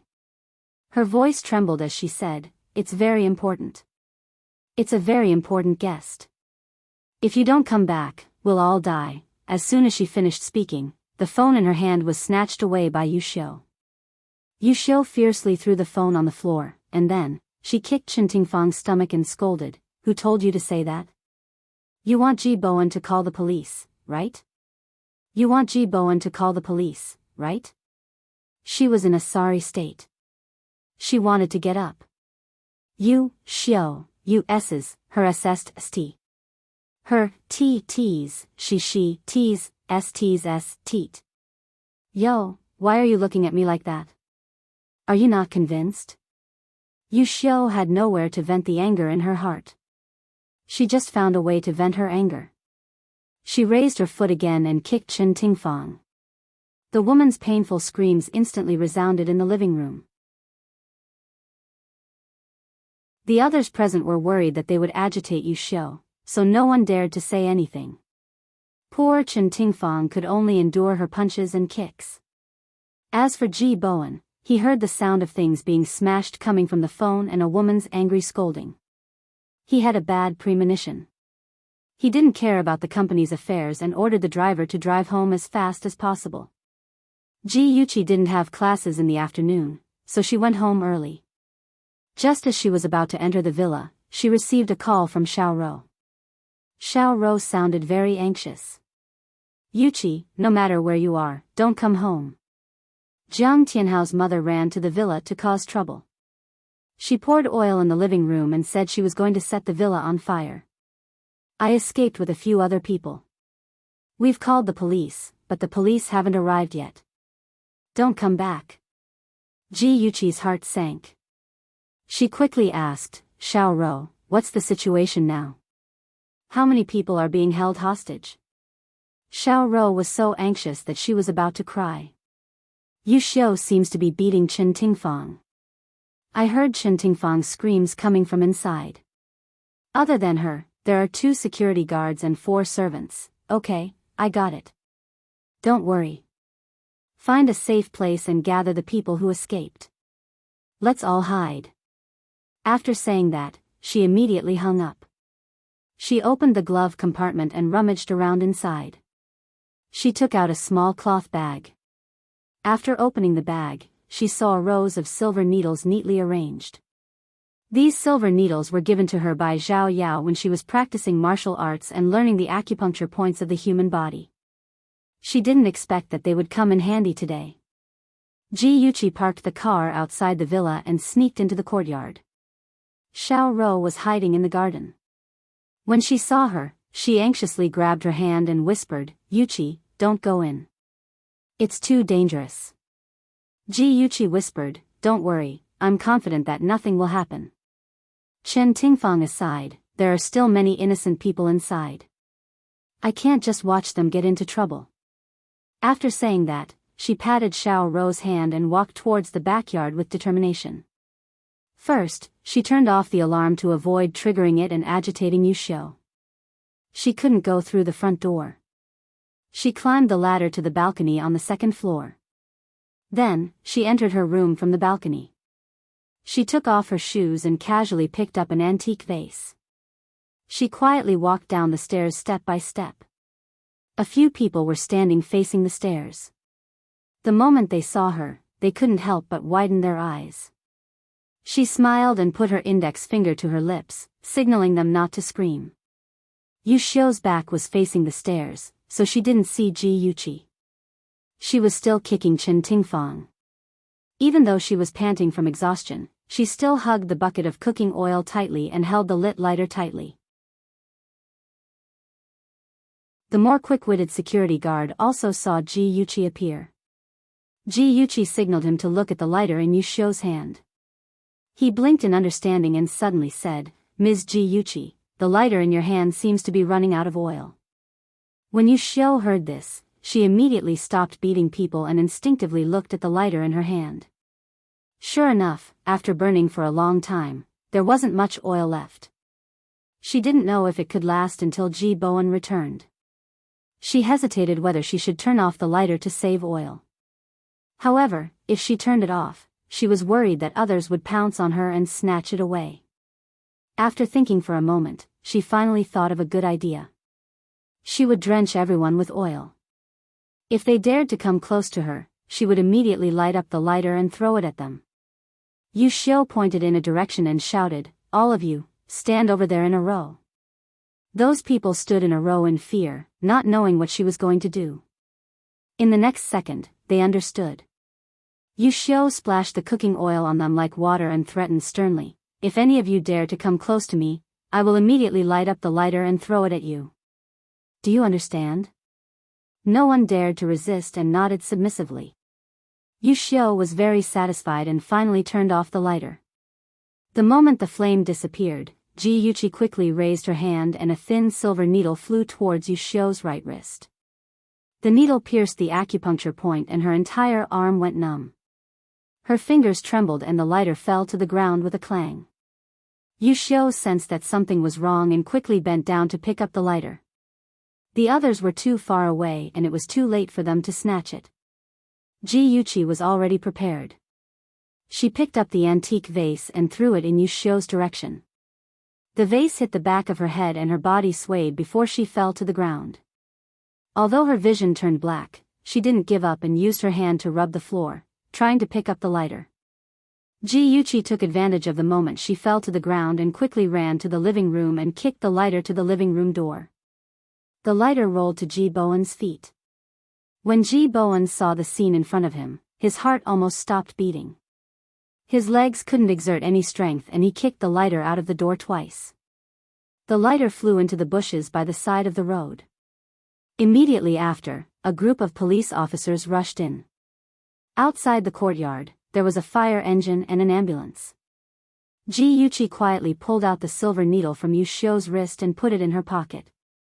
She smiled brightly at Ji Bowen. "Dad, don't worry. I'm fine." Ji Bowen's expression was ugly.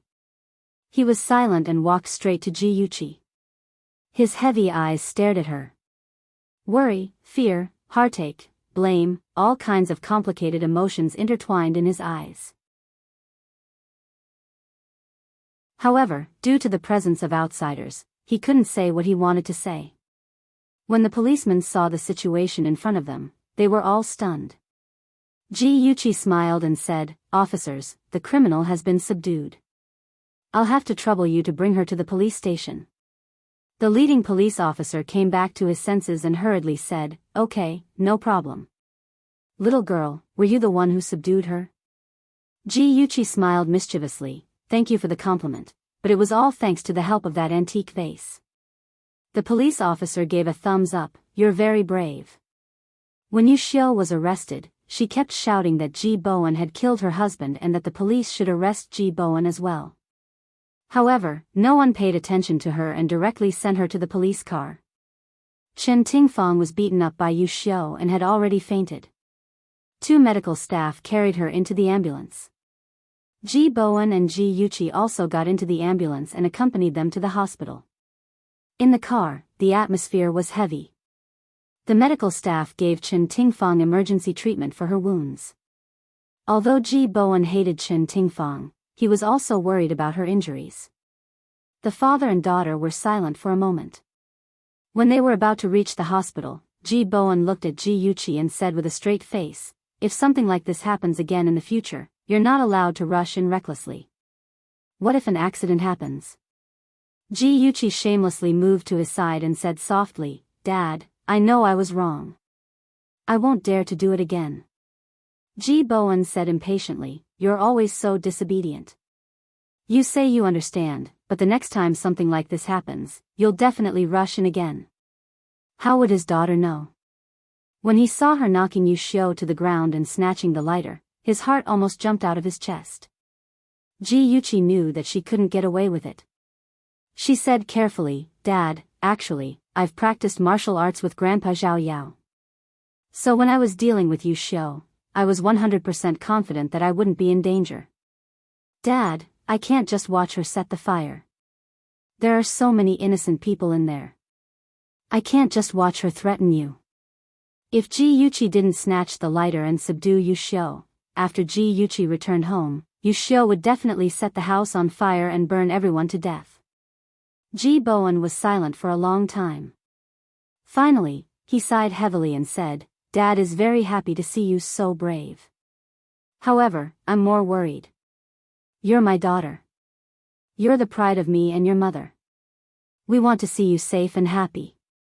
Do you understand? Beauty novel, Shinwoo 799.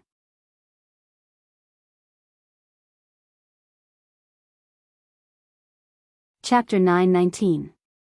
Ji Yuchi hurriedly nodded. Dad, I understand. I'll be more careful in the future. I won't let myself get hurt. Ji Bowen's expression softened a little. He rubbed her hair and said gently, When did you learn martial arts? You didn't even know about it? Ji Yuchi playfully stuck out her tongue. It was last year. Actually, Ahan also learned martial arts. We just wanted to strengthen our bodies and have more ability to protect ourselves. Dad, you won't be angry, right? Ji Bowen harumphed. Angry, of course I'm angry. I'm angry that you two actually did things behind my back. My children have really grown up. They're so scheming. You hide everything from your father.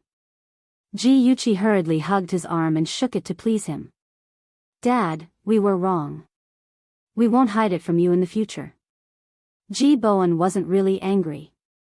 He was just teasing her. Seeing her eagerness to please him, he couldn't help but laugh. All right. You're already a big girl. You're still so spoiled. You'll make a fool of yourself. She harumphed.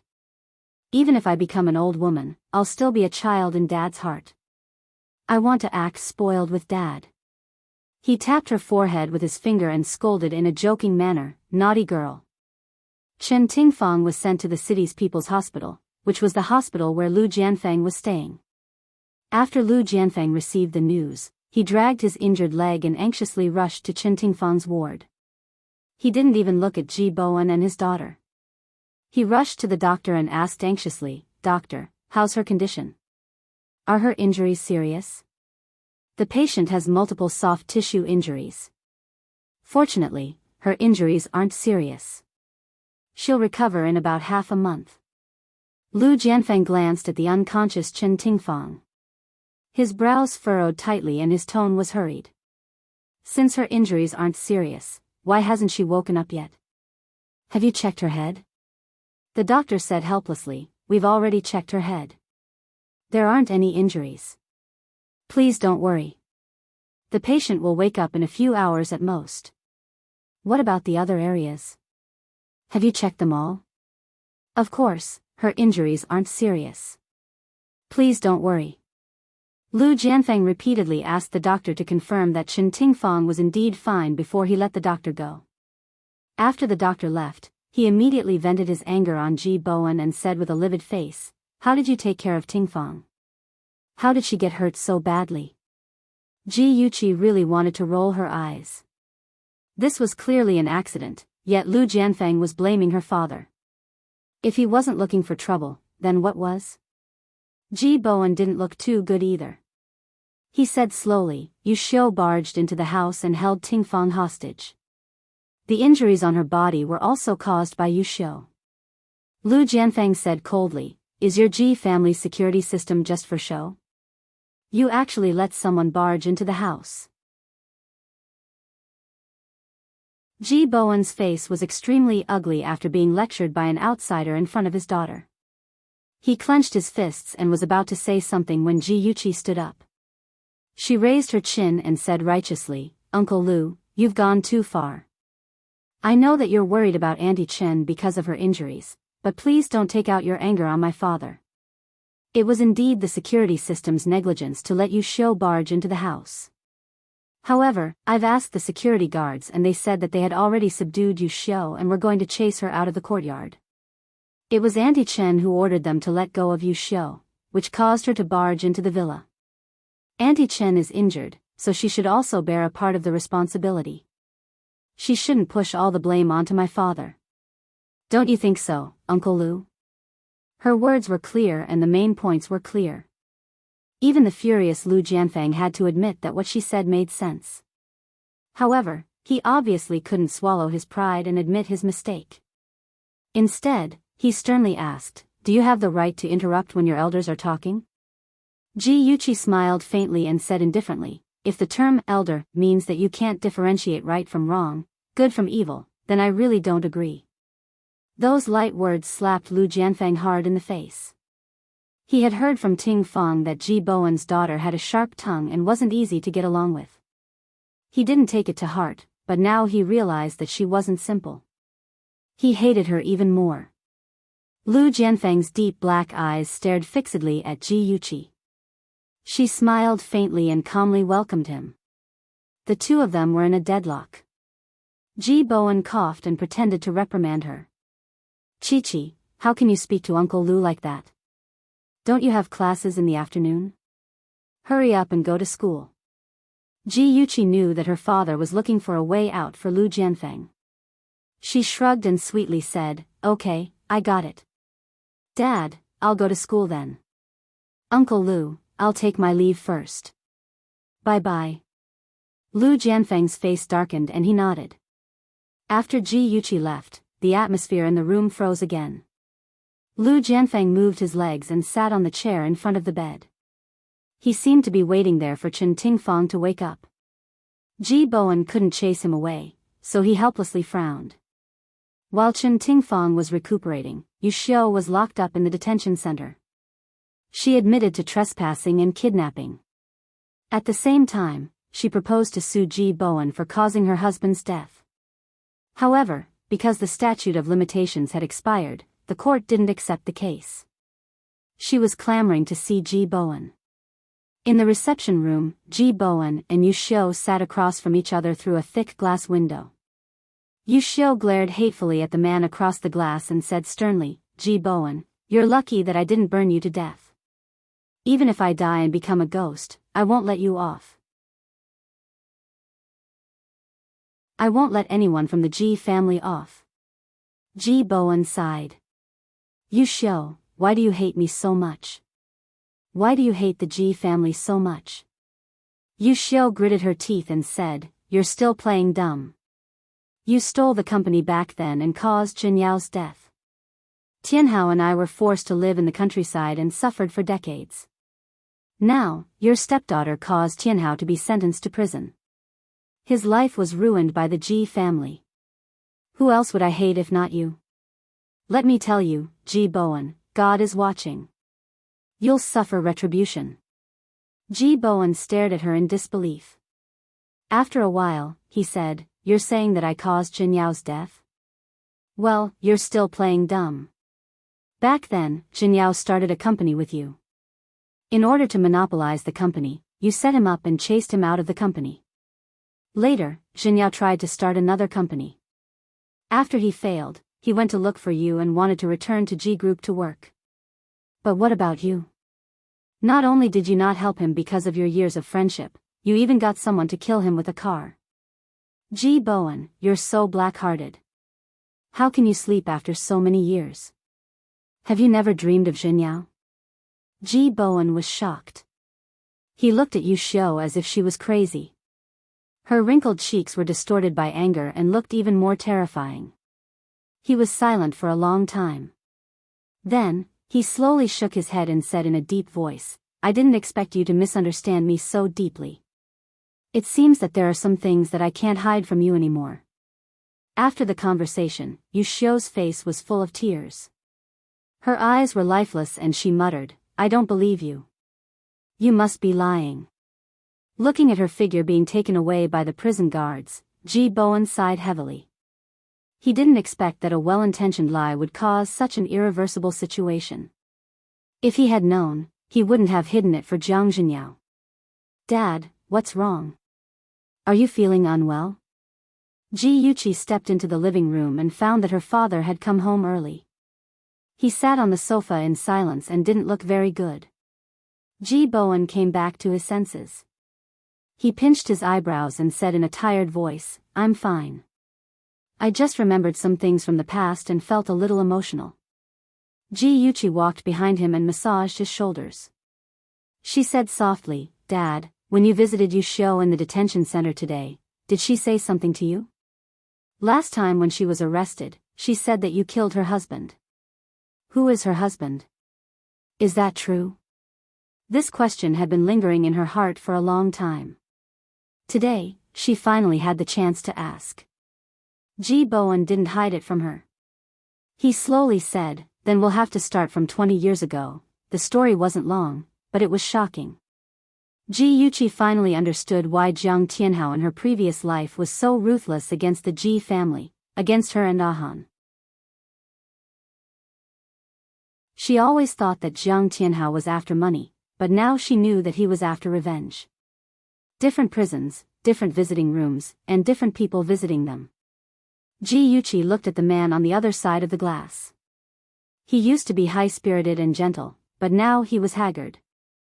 In addition, there were a few long scars on his cheeks because of the special care his companions gave him in prison. He looked down and out. Jiang Tianhao was also looking at her. She was even more beautiful than the last time they met. Her jade-like face, cold and elegant expression, was still elegant and noble. He bitterly opened his mouth and said in a hoarse and unpleasant voice, "I didn't expect you to come visit me, Yuqi." Ji Yuqi looked at him coldly and said indifferently, "I'm here to tell you some truths. Before I tell you, please answer me a question. You hate the Ji family, right?" Jiang Tianhao was shocked. "Why do you ask?" "That means you hate them." "Huh, how interesting."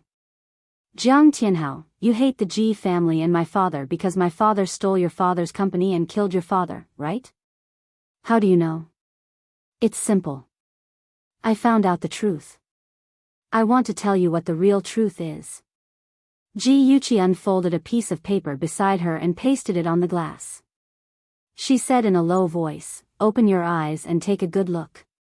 Your father's signature is on this piece of paper. He personally agreed to transfer the entire company to my father for a price of 1 million. Jiang Tianhao carefully read the document and found that it was indeed his father who proposed it. He said unwillingly, "Ji Bowen must have dug a trap for my father to jump into. Otherwise, how could he sell the shares for 1 million? Ji Yuqi sneered. "You think 1 million is too cheap, don't you? Then, what if you add this IOU for 5 million? She took another piece of paper and pasted the side with the words on it on the glass so that he could see it clearly. She continued, "This IOU was personally written by Jiang Zhenyao. Due to his greed for fame, he was schemed against and owed the other party $5 million. In order to help him pay off this debt, my father went to all the banks in Ing City and used the company as collateral to get a loan of $6 million. $5 million was used to pay off the debt, and the remaining $1 million was given to your father to buy his shares. Attention, Xinwu 799.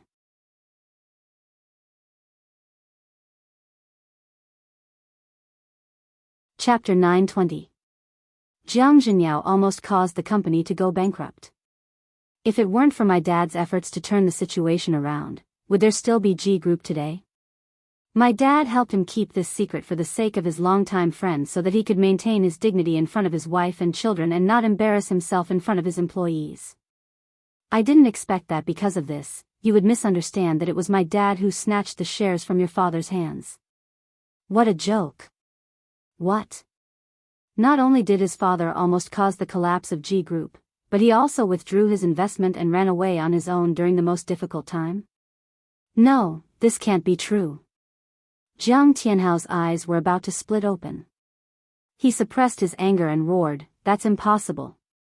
You made this up." Ji Yuqi curled her lips in disdain. Something that you've always believed in suddenly collapsed. You couldn't accept reality, so you hypnotized yourself and said that all of this was fake. Jiang Tianhao, can you be any more useless? Jiang Tianhao was like a trapped beast. He grabbed his hair angrily and roared angrily.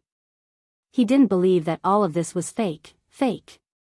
He suddenly jumped up agitatedly and rushed to the front of the glass.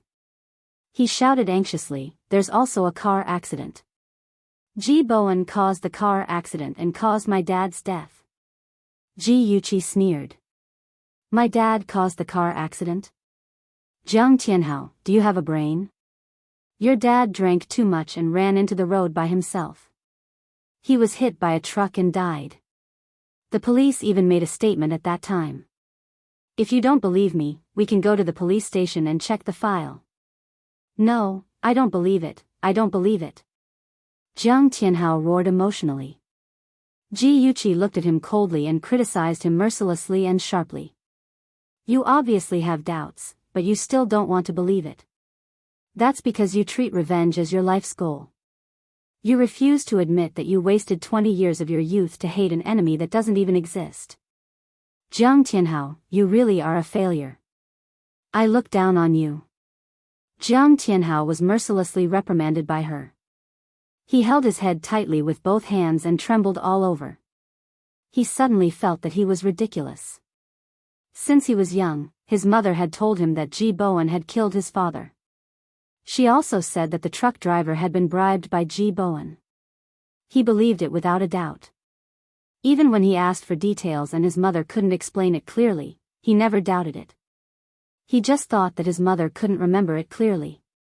As he grew older, because of his poverty, he suffered a lot of hardships and received many supercilious looks from people.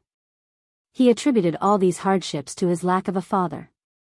Thus, he hated Ji Bowen more and more. He wanted to take revenge on the Ji family and take back his property. This became his motivation to live. He didn't dare to question it. He was afraid that if things weren't as he thought, then what would he rely on to survive? Step by step, he approached Ji Yuqi and Yizisu. In his countless acting sessions, he wore all kinds of masks until he forgot his original appearance. When he turned around, he found that he had gained nothing but scars all over his body. Even his one and only love had long been buried by his own hands. Hot tears flowed from the corners of his eyes. They fell onto his pants and quickly seeped into the fabric. After a long silence, he slowly raised his head. His deep-set eyes were red as he stared deeply at Ji Yuqi. Yuqi, have you ever loved me? Ji Yuqi's eyes narrowed slightly. She suddenly remembered the time when she fell off the cliff in her previous life. Her fingers clung onto the railing as her body hung in midair. She asked him in despair why he wanted to harm her when she clearly loved him so much. At that time, he looked down at her from above and sneered, "Don't you understand? I've never loved you." Pulling herself out of her memories, Ji Yuqi suddenly laughed out loud. She laughed so hard that tears flowed from the corners of her eyes. She slowly stood up and looked down at Jiang Tianhao on the other side of the glass. She sneered and said, "Don't you understand? I've never loved you." This was what he owed her in her previous life. In this life, she was finally returning it to him. Jiang Tianhao's body trembled. He was like an eggplant that had been hit by frost. His face was ashen and lifeless. "You've never loved me? Not even a tiny bit?" His voice sounded as if it came from a broken flute. It was bleak and unpleasant to the ears. She said coldly, "No."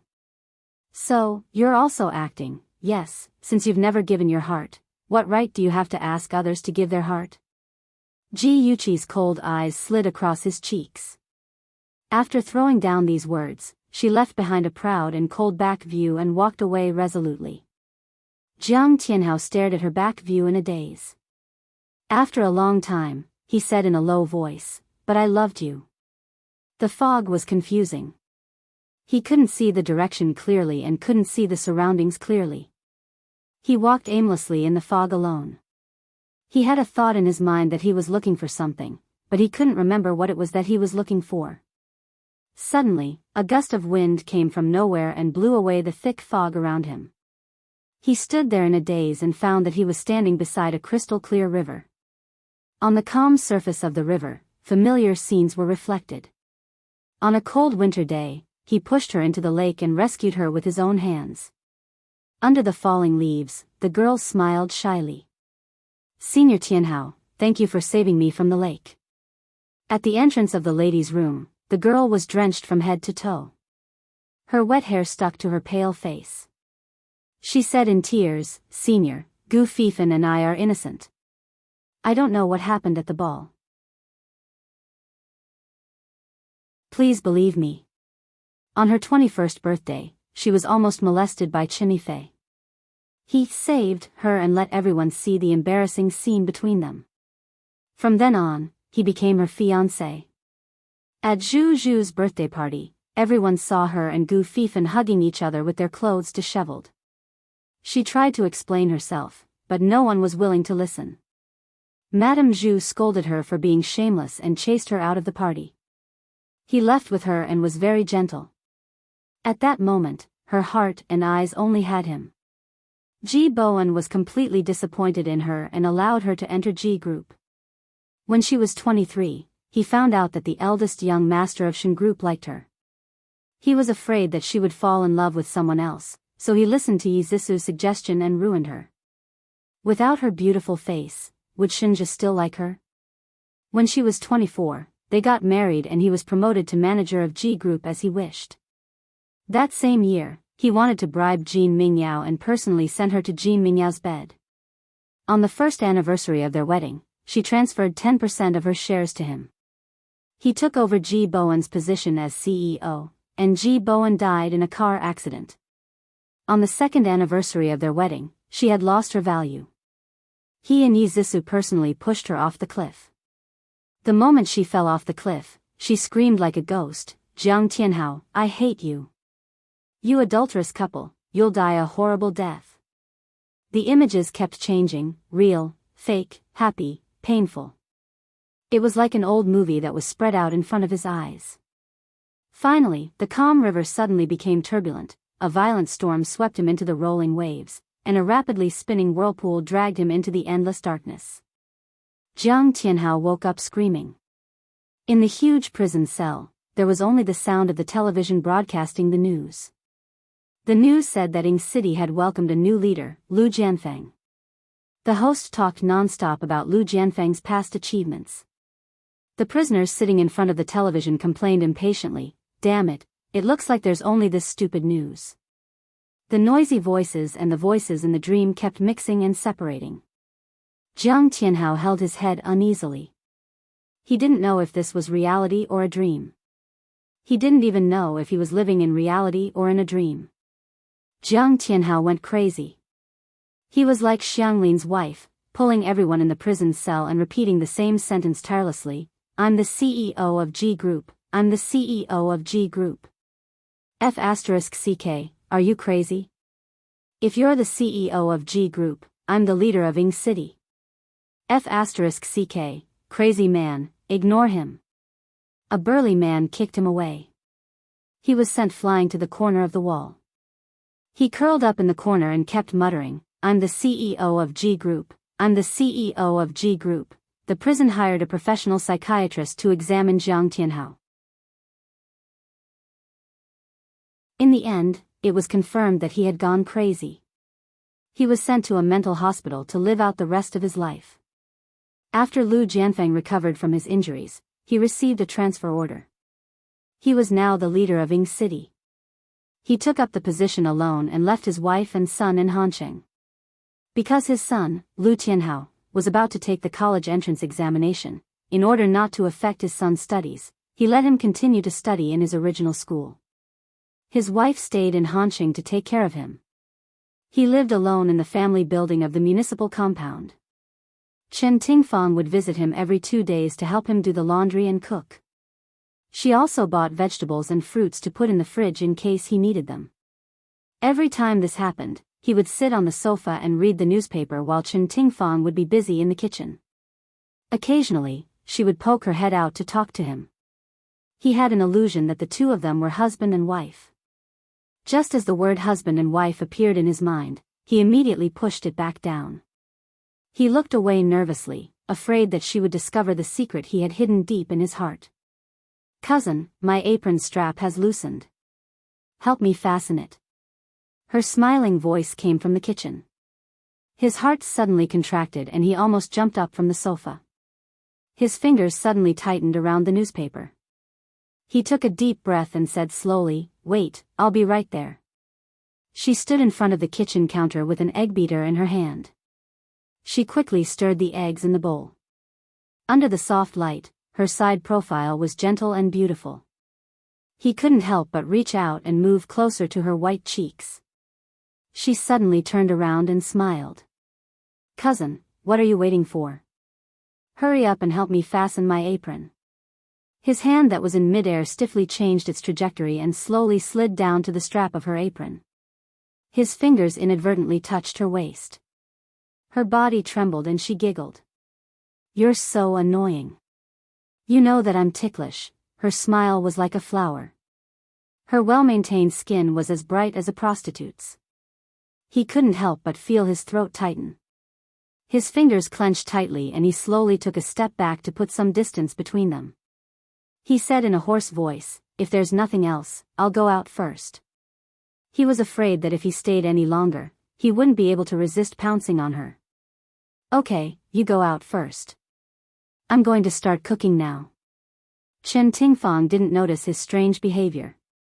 She buried her head and beat the eggs. When his footsteps faded away, she suddenly thought of something.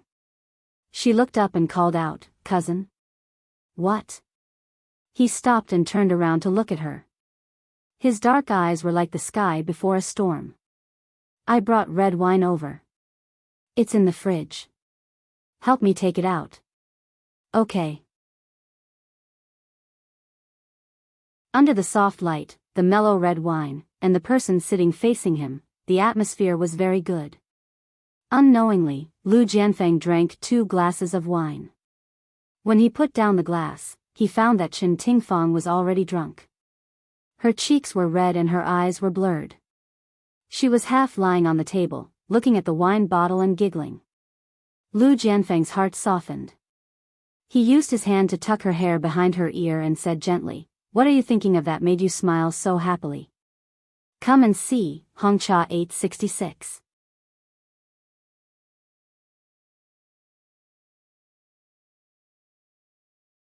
Chapter 921. His fingers were cool and comfortable. She rubbed her burning face against his fingers, and he quickly retracted his hand as though he had been electrocuted. His heartbeat quickened. She didn't seem to notice it.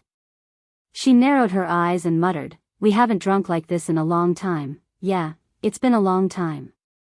He stared at her, and his gaze gradually became heated. He said slowly, Tingfang? HM? She propped her head up and looked at him with a dazed gaze. Nothing. His throat tightened, and he suddenly stood up. I'm going to the washroom. He quickly walked into the washroom and splashed his face with cold water, trying to extinguish the fire in his heart. However, the water was like gasoline. Not only did it not extinguish the fire, but it also made it burn more fiercely. Her figure also became clearer in his mind. He suddenly turned on the showerhead and drenched himself from head to toe with cold water. When he came out of the washroom, it was already 10 minutes later. Chen Tingfang was sprawled on the dining table, completely drunk. She was still mumbling something incoherently. He shook his head helplessly and dotingly. He shook her shoulders. Tingfang, wake up. I'll take you home. She muttered impatiently, No. Forget it. Staying over for a night occasionally wasn't a big deal. He would just give Ji Bowen a call later. Lu Jianfeng first went back to his room to change his clothes, then picked her up and put her on the bed in the guest room. He took off her shoes and pulled the quilt over her body. Just as he was about to get up and leave, a hand suddenly grabbed his clothes, and then a soft body pressed against his arm.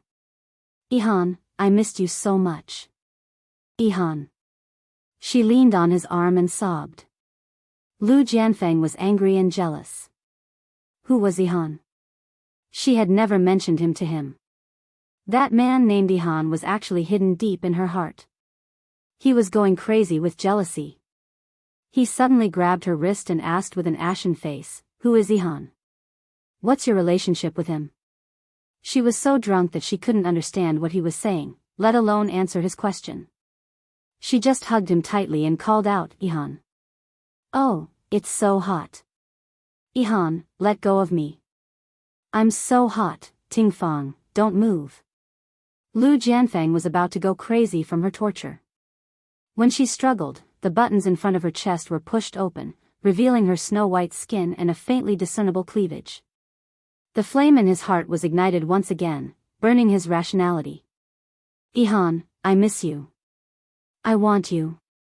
Women were like wolves in their 30s and tigers in their 40s. Chen Tingfang had been dry for so long. After being numbed by the alcohol, her body was filled with a strong desire. She was like a seductive vixen as she wrapped herself around his body. Her hands were on his body, and her lips kissed his firm chest. Hiss. He sucked in a breath of cold air. His whole body was tense, and all his blood was rushing to the top of his head. The beast in his heart was roaring wildly, wanting to suppress her. However, the remnants of reason in his brain kept reminding him that he couldn't. That was evil, that was disgusting. Tingfang, don't mess around anymore. The veins on Lu Jianfeng's forehead throbbed. In the end, he held it in. He grabbed her hand and pulled her away from his body. He wrapped her tightly in the blanket and left the room in a sorry state as if he was fleeing for his life. After the hangover, he had a splitting headache. Chen Tingfang rubbed her forehead and opened the bedroom door. When she saw a man and a woman sitting opposite each other in the living room, she was stunned.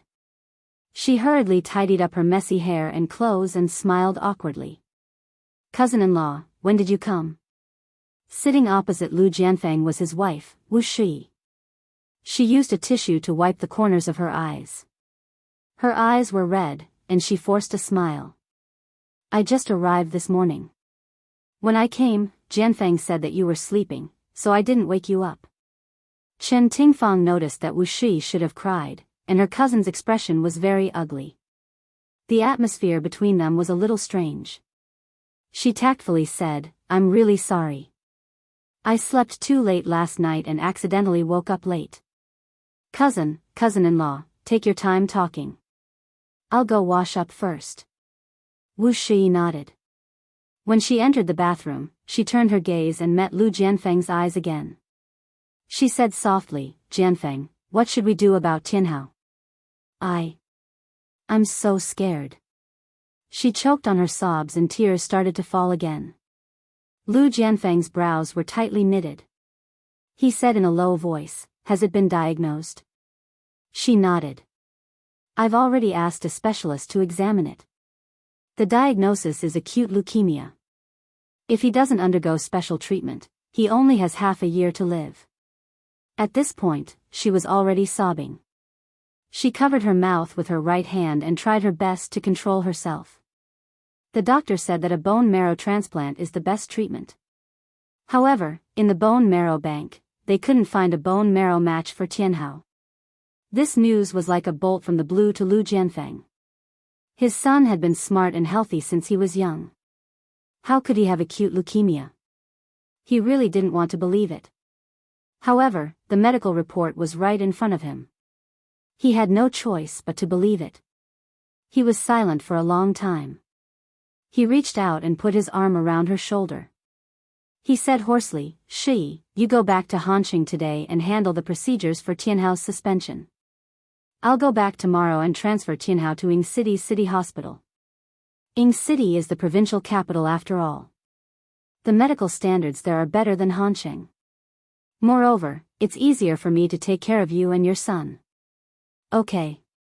Wu Shi leaned into his arms and cried softly. Chen Tingfang stood at the bathroom door. The door was opened slightly and she happened to hear their conversation. Knowing that Lu Tianhao was seriously ill, she also felt terrible. She stood there for a long time until the crying stopped. Then, she pretended that she didn't know anything and walked out with a normal expression. "Cousin-in-law, it's rare for you to come to Ying City. Let's have lunch together." Wu Shi's eyes were still a little red, but her emotions had returned to normal. She smiled and said, "I still have something to do. I have to rush back to Hanqing this afternoon. We'll have plenty of chances to have lunch together in the future." Lu Jianfeng glanced at Chen Tingfang and said, "Shi, Tingfang is not an outsider. You don't have to hide Lil Hao's illness from her." Chen Tingfang pretended that she didn't know anything. She looked surprised and asked, "What's wrong with Lil Hao?" Wu Shi turned her head away. Her eyes were filled with tears again.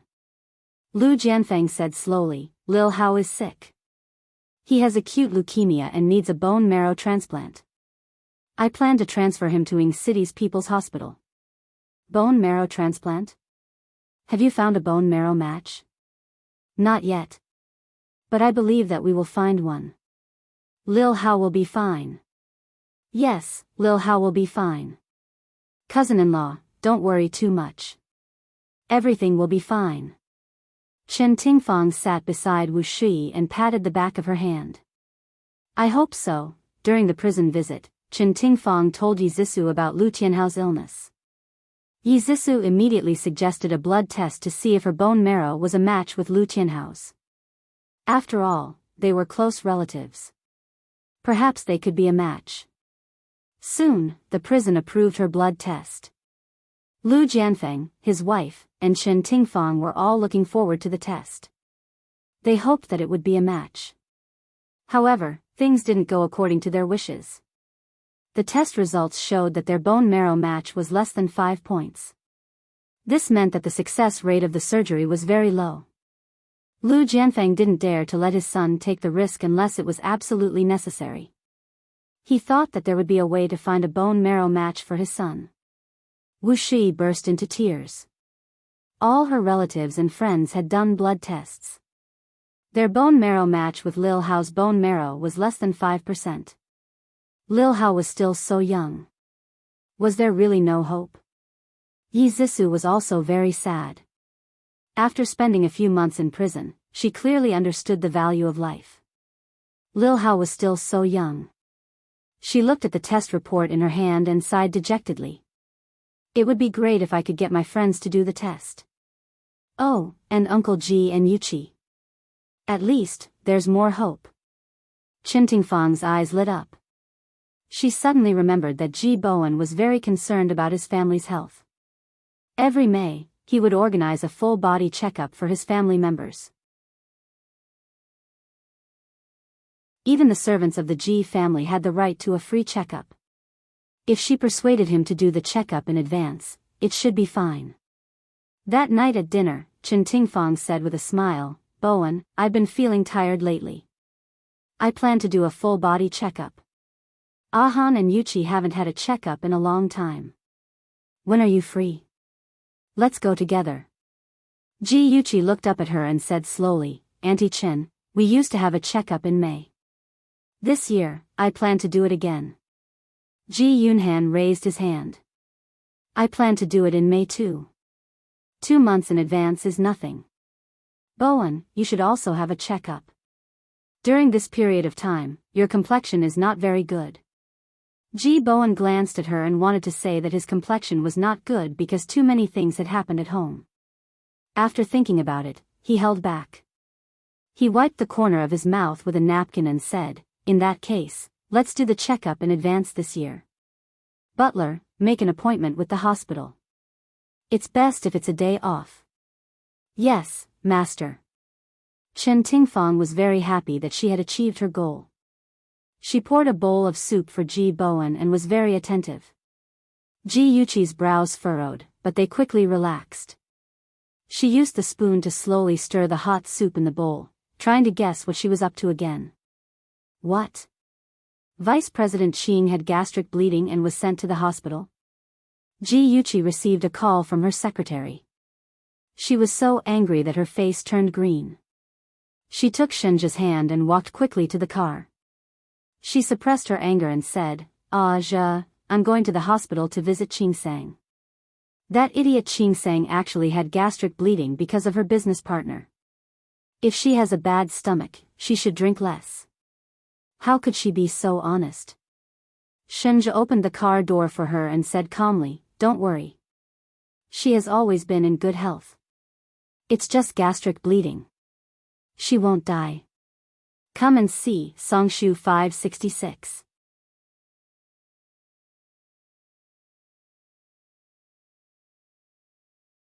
Chapter 922. Ji Yuqi buckled her seatbelt and said suspiciously, you don't seem very happy. Shenji gestured for Zhe, who was sitting in the driver's seat, to start the car. Then, He rubbed Yuchi's hair and said expressionlessly, "Correction, I am very unhappy." "Why?" "Qing Sang is my friend and also your subordinate. It's reasonable for us to care about her." Yuchi felt that it was necessary to teach him about the ways of the world. If a person was too cold, he would lack friends and feel lonely. She didn't want Shinja to feel lonely. Shinja said seriously, "Because you're jealous. You care more about her than you care about me." "Hey, I'm not. I'm also very concerned about you." Yuchi pouted, feeling wronged. She had been wrongly accused. "I came to your school from the company hungry because I wanted to have lunch with you. But after you heard that Qing Sang was sick, you forgot about me." He stated the truth seriously. Yuchi felt guilty. "I'm sorry. It's my fault. If you're hungry, let's go eat first and then go to the hospital, okay?" He patted her head like he was comforting an uneasy pet. "Let's go to the hospital to see Qing Sang first. Otherwise, you'll be distracted when you eat." He knew her character very well. She bit her lip. Suddenly, her eyes lit up and her cheeks bloomed with a bright smile. "Wait a minute. I have something for you." She put her handbag on her lap, unzipped it, and rummaged through the bag. Finally, she took out 2 bags of snacks, a bag of biscuits, and a chocolate bar. She handed them to him as if she was presenting a treasure. She smiled happily and said, "Here, these are my snacks. They can fill your stomach." Shinja looked away in disgust. "I never eat this kind of junk food. It's okay to eat it once in a while. It's delicious. I'm not lying." She quickly opened the bag, picked up a piece of biscuit with jam and fed it to him. She coaxed him like she was coaxing a child. "Ah. Open your mouth. Good boy, open it quickly." Shinja was speechless. "Do you think I'm a child? Even children aren't as picky as you. Young Master Shen, please eat a little. I'll be very sad if you starve yourself. Please, please."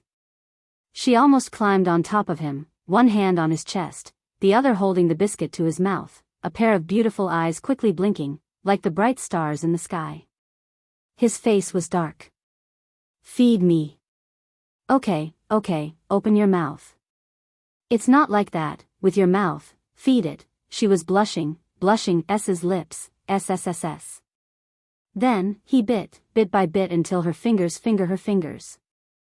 She blushed and whispered, "Stop fooling around. Ah Zay is still here."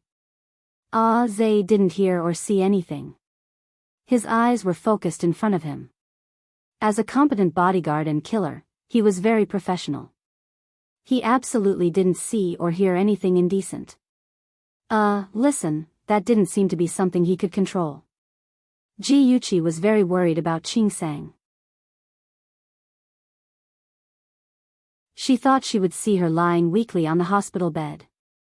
In fact, she was leaning against the bed, with one hand on an 4-drip and the other handling company documents. A thick stack of documents was neatly placed beside her.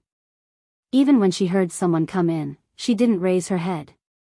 "Stop persuading me to rest. If you keep nagging, go back immediately," she said coldly. Oh, even if she was sick, the queen was still the queen.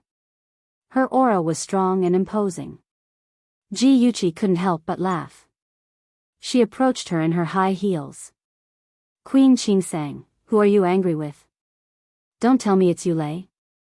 Yulei was the only one who could make her so uneasy. Speaking of which, Yulei was really a weirdo. No matter how many times Qing Sang rejected him, he still pounced on her and wouldn't let her go. Speak of the devil. Yulei walked over with a lunchbox in his hand. He laughed heartily and said, "What are you talking about?" As a partner of Free Company, he knew Yuchi, the boss behind the scenes.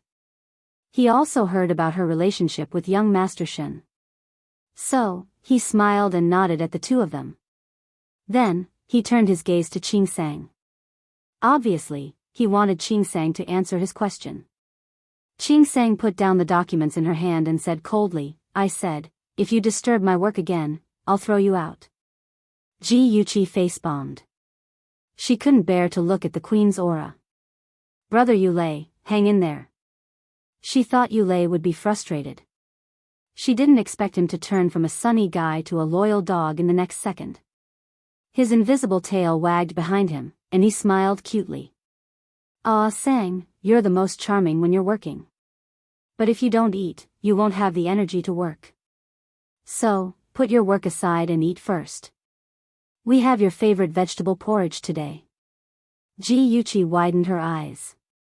She learned something today. Qing Sang pushed away his hand that was about to help her. She said coldly, "Don't touch me." Ah, Sang, don't misunderstand. I just want to help you. Go away. Don't give me that despicable look. Ah, Sang, don't you think I'm cute like this? I've been practicing in front of the mirror for a week. Cute? Please don't insult the word cute. Ah, Sang, you're so heartless. Sob, sob, sob, the two people in the room bickered as if there was no one else around.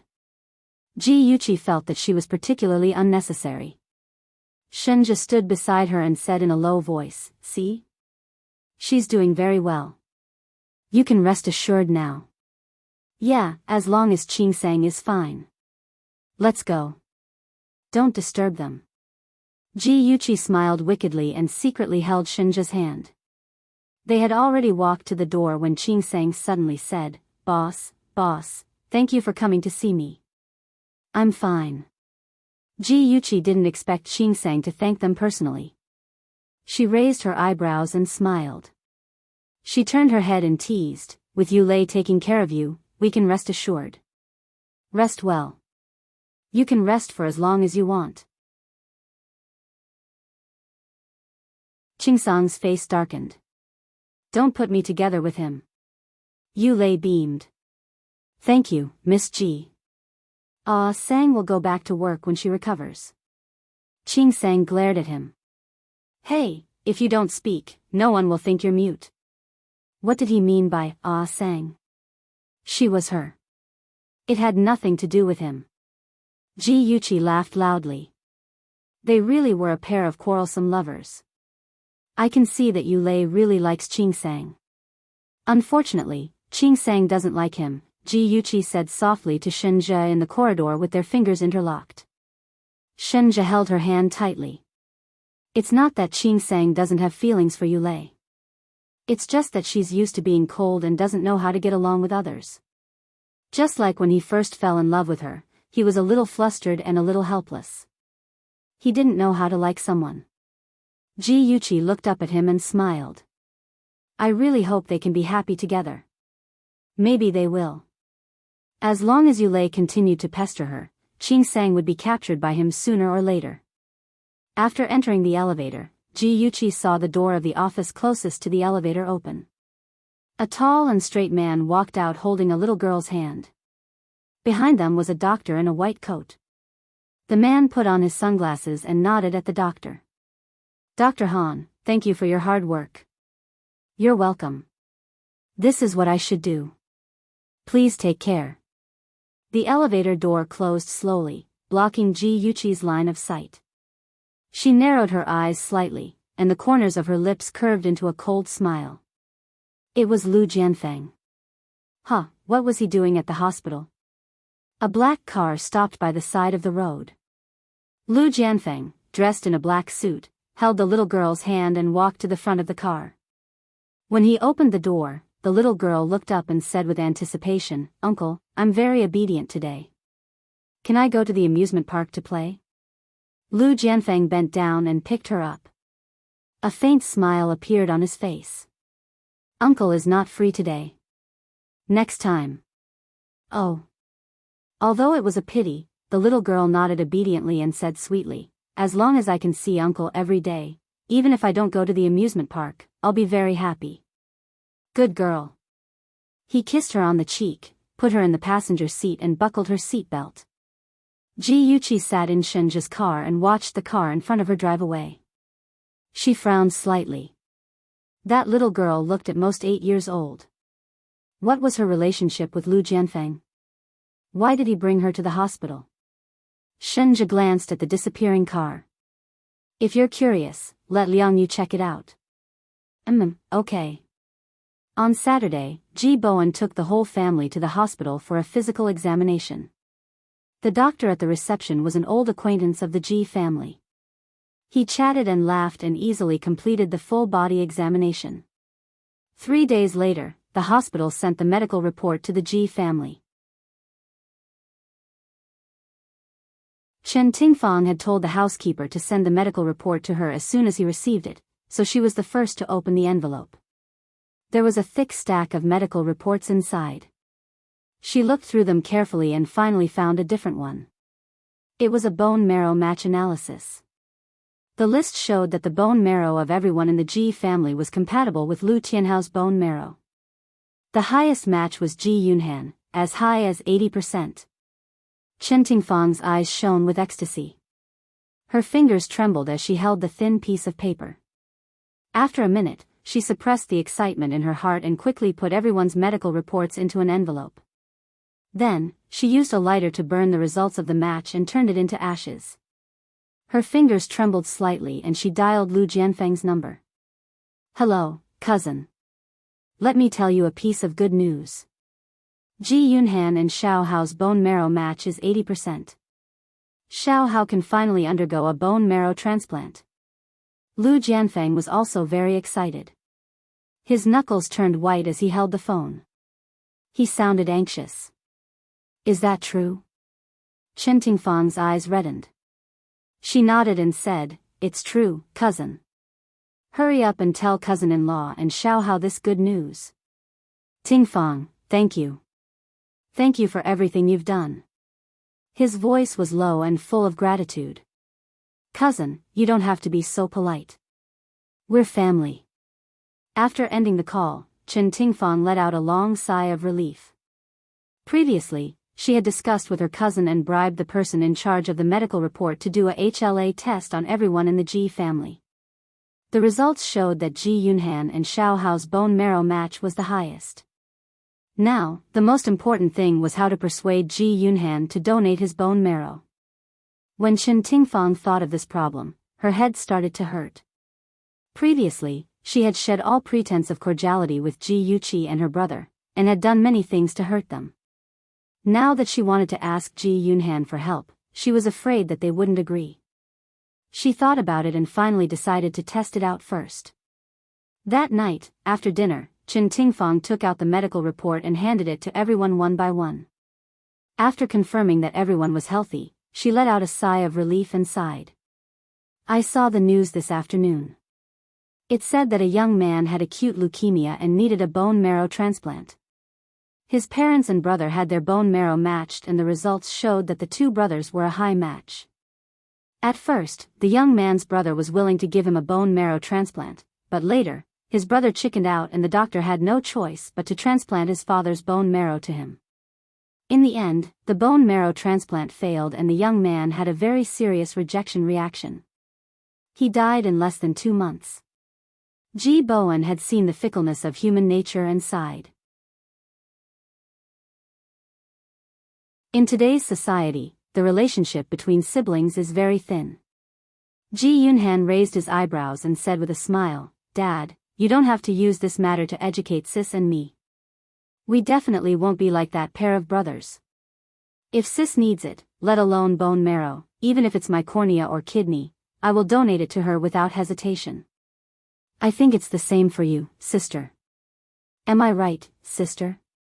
Ji Yuqi slapped him on the head. Bah! Children's words carry no harm. Hurry up and spit out your saliva. Ji Yunhan smiled mischievously and did not look serious. What are you afraid of? I'm just saying. It's not like you'll really get sick. Don't be so afraid. Chen Tingfang coughed and teased, Ahan, if your sis Zissou has leukemia, are you willing to donate your bone marrow to her? Ji Yunhan muttered softly, I don't care if she dies. Yi Zissou? Are you kidding me? That black-hearted bad woman. It's better if she dies. I can't be bothered with her. Ji Bowen's expression changed. Chen Tingfang smiled awkwardly. What if it's a stranger? Will you donate it? Ji Yunhan glanced at her lazily. Auntie Chen, in this world, the only people who can make me do anything are my family members who are related to me by blood. As for the others, it depends on my mood. If I'm in a bad mood, why should I help them? I'm not close to them. His tone was lazy and extremely infuriating. Especially the words connected by blood, they were especially grating. Awesome novel, Songshu 566.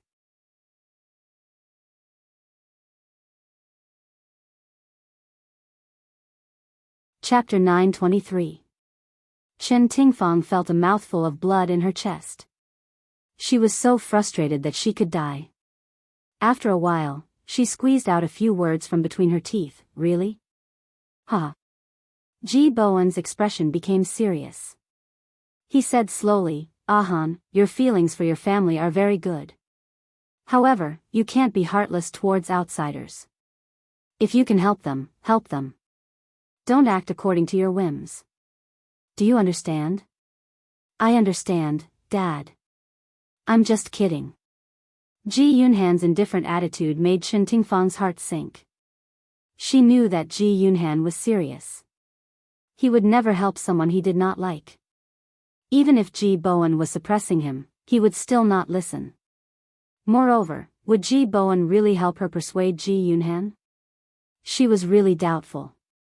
After all, the Ji family and her cousin were not on good terms. The snow-white walls and the faint smell of disinfectant. Chen Tingfang pushed open the door and saw the young man standing by the window.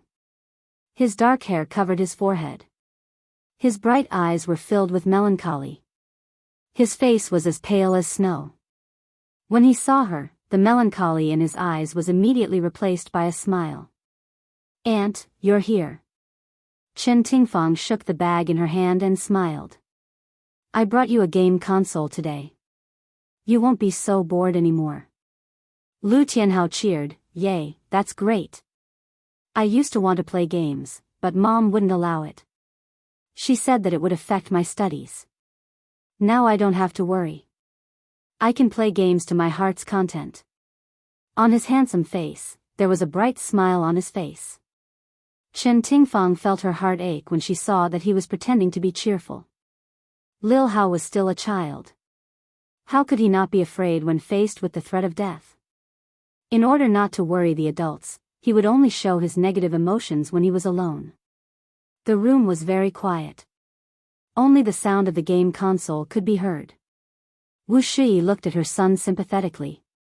She quietly walked to Chen Tingfang's side and pulled her out of the ward to the end of the corridor. Tingfang, how's the discussion about the bone marrow donation going? Did Ji Yunhan agree? Chen Tingfang said awkwardly, cousin-in-law, I tried to sound out Ji Yunhan's opinion. He's not very willing. Then what should we do? Otherwise, I'll go to Ji Bowen and ask him to persuade his son. Wu Shi's eyes are red. Now Ji Yunhan is her life-saving straw. She must grab him. Cousin-in-law, to be honest, even if you beg Ji Bowen, I'm afraid that he won't agree. After all, we have a grudge against him before. Chen Tingfang gritted her teeth and made up her mind. She said resolutely, cousin-in-law, don't worry. I'll handle it well. Wu Shi grabbed her wrist tightly and asked anxiously, how are you going to solve it? Could it really be solved? Little Hao doesn't have much time left. We have to perform the surgery as soon as possible. Chen Tingfang hesitated for a moment, then leaned over to her ear and whispered a few words. Wu Shi was shocked. Isn't that a bad idea? Why don't we talk to them? What if they agree? What if they don't agree? Won't we alert them? We won't have any chance at all. I've already consulted the doctor. Donating bone marrow won't harm the donor. Moreover, the process is relatively simple. As long as we do it cleanly, no one will notice. But I'm still worried. I feel that it's a little too much. Chen Tingfang looked in the direction of the ward and said faintly, cousin-in-law, compared to Little Hao's life, what's the big deal? In the end, Wu Shuyi was moved by her words and agreed with her idea. However, she was still worried. Therefore, when she saw Lu Jianfeng that night, she told him about Chen Tingfang's plan. In the end, she said uneasily, "Jianfeng, are we really going to do this?" Lu Jianfeng frowned and remained silent. He had considered asking Ji Bowen for help. However, he was a person who had been in a high position for a long time and had developed a sense of arrogance. It was really difficult for him to lower his voice and beg Ji Bowen. Moreover, he had threatened Ji Bowen before. If he were to ask him for help now, he would definitely make things difficult for him or even reject him. He massaged his temples and said slowly, "Tingfang has a point. If Ji Bowen doesn't agree, we'll alert them again. It'll be very difficult to carry out our plan in secret." This meant that he agreed with Chen Tingfang's idea. Wu Shi didn't know why, but she felt relieved. She also comforted herself. Anyway, Ji Yunhan's body wouldn't be harmed, so she shouldn't worry about it. After class, Ji Yunhan was about to go to the cafeteria for lunch with his classmates when his phone suddenly rang. It was an unfamiliar number. He pressed the answer button and a middle-aged man's deep voice came from the other end of the line. "Hello, is this Ji Yunhan?" "Yes, I am." "Who is this?" "I'm Dr. Zheng from Second Hospital. Have you received the medical examination report that was sent to your house last time?" "Yes, I have." "Is there a problem?" Ji Yunhan looked up and gestured to his classmates who were urging him to wait. "It's like this. We accidentally mixed up your blood sample with that of another examiner. Please come to the hospital today and have it rechecked." Ji Yunhan frowned. "How could this be? You guys are too reckless." Dr. Zheng apologized again in a good-natured manner. Ji Yunhan had no choice but to say reluctantly, "I still have class today. How about tomorrow?" "All right then. 10:00 tomorrow morning in room 304 of Building 1. Please look for Dr. Zhang when you arrive." Ji Yunhan was speechless. What kind of lousy hospital was this? How could they mix up a blood sample? He shook his head and temporarily put the matter to the back of his mind. Then, he moved closer to his deskmate, patted him on the shoulder with a smile, and went to have lunch with him. The next day was Saturday. Ji Yunhan was about to leave after lunch when Ji Yuqi stopped him and asked casually, "Ahan, are you going out?" "Where are you going?" Ji Yunhan had a bitter expression on his face. "I'm so unlucky. There's nothing wrong with your medical reports. Only mine. They said there was a mistake with the blood sample. They want me to do a blood test again. I'm going to that hospital now." Ji Yuqi had already made an appointment with Lin Yushi to play golf. When she heard his words, she did not take it to heart. She smiled and waved her hand. "It's your fault for being so unlucky. Hurry up and go. Come back early in the afternoon. I'll personally make soup for you to replenish the blood you've lost." "Okay, I'll go first. Bye, sis." Ji Yunhan ran off like the wind. Ji Yuqi shook her head in amusement. She looked at the time and saw that it was already late. She quickly finished her breakfast and left in a hurry. Ji Yunhan found the examination room according to the address given by Dr. Zheng. A man wearing a mask and a white coat nodded at him. "Then let's start now." The man first measured his blood pressure and then wanted to draw his blood. He curled his lips helplessly and rolled up his sleeves. He muttered, "Don't make a mistake this time. Although I'm a man and am not afraid of pain, drawing so much blood makes me dizzy. Don't worry, we won't make a mistake this time." The doctor comforted him with a few words and inserted a long needle into his blood vessel. He took out a large tube full of blood. He looked at the dark red blood in the syringe and felt his scalp go numb. "Come, drink some sugar water and rest." A young nurse handed him a glass of water. He said, "Thank you," and took it. After drinking it, he felt that it was a little bitter. Maybe it's because there's too much sugar. It's so sweet that it's bitter, he thought. He put the glass on the table and wanted to stand up. Suddenly, he felt dizzy and his vision turned black. He quickly held on to the back of the chair and vaguely heard someone say, "Don't move. Rest for a while. You're scared of blood." His lips moved twice. He wanted to speak, but his voice seemed to be stuck in his throat. No matter how hard he tried, he could not speak. His eyelids were swollen and he slowly closed his eyes. With a thump, he fell onto the chair. Ji Yunhan slowly opened his eyes. The dazzling light pierced his eyes, causing them to ache.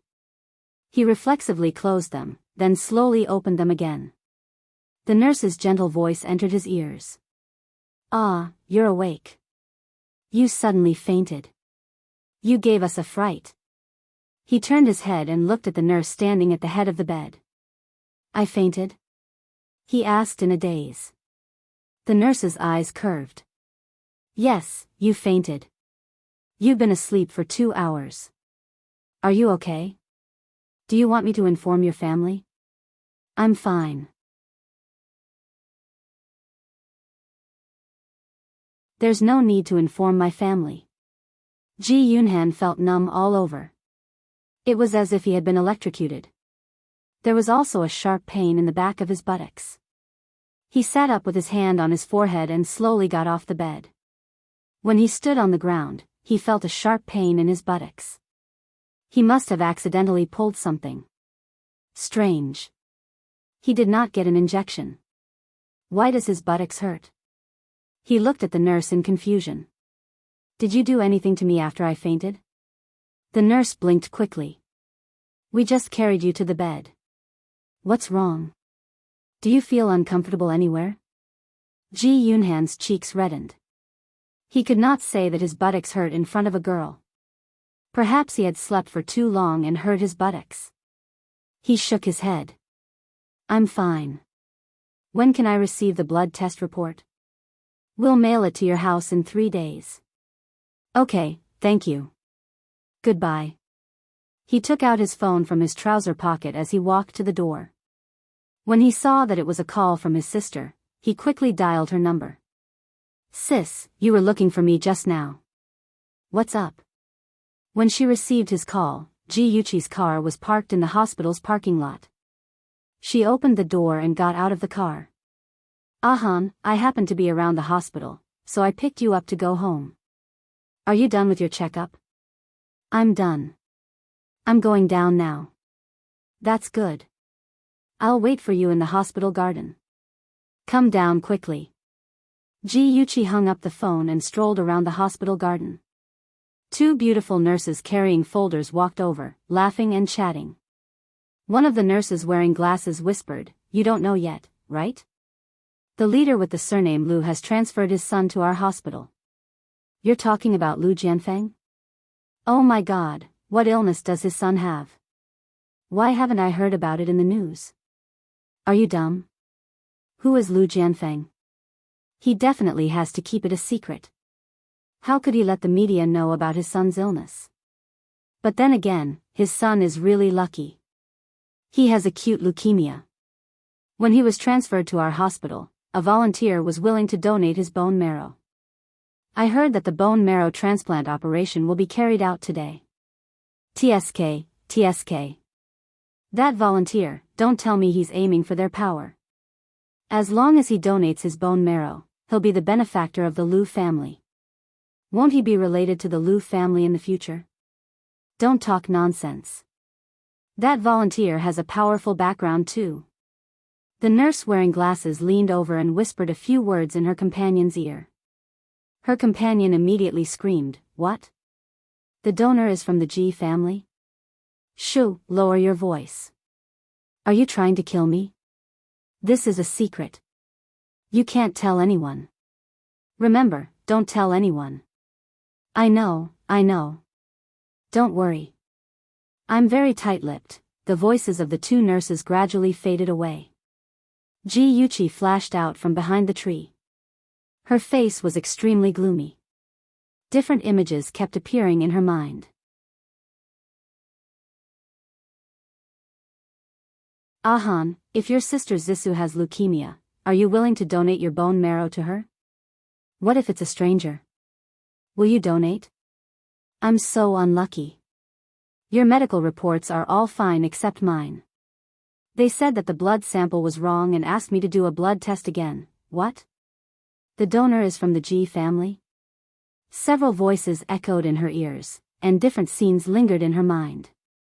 Ji Yuqi's expression became more and more unsightly, and the light of hatred burst forth from her pitch-black eyes.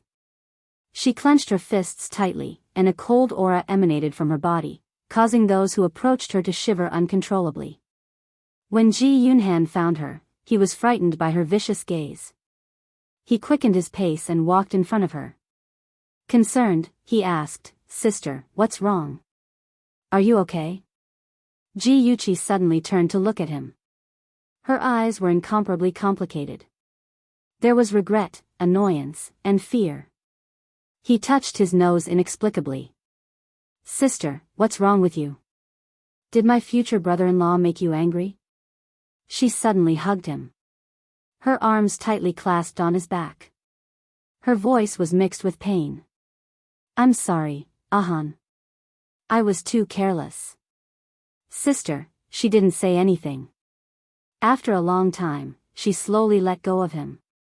She stared into his eyes with a serious expression. "Ahan, did anything strange happen during your checkup?" Ji Yunhan scratched his head and smiled. "Yes, I seem to have a phobia of blood." At that time, the nurse, Miss, handed me a cup of sugar water. I didn't expect that after drinking it, I still fainted. According to her, I lay down for more than 2 hours. Sugar water? Fainted? Ji Yuqi's gaze turned cold. She said in a deep voice, "Other than that, do you feel uncomfortable anywhere?" Add. Shinwu 799.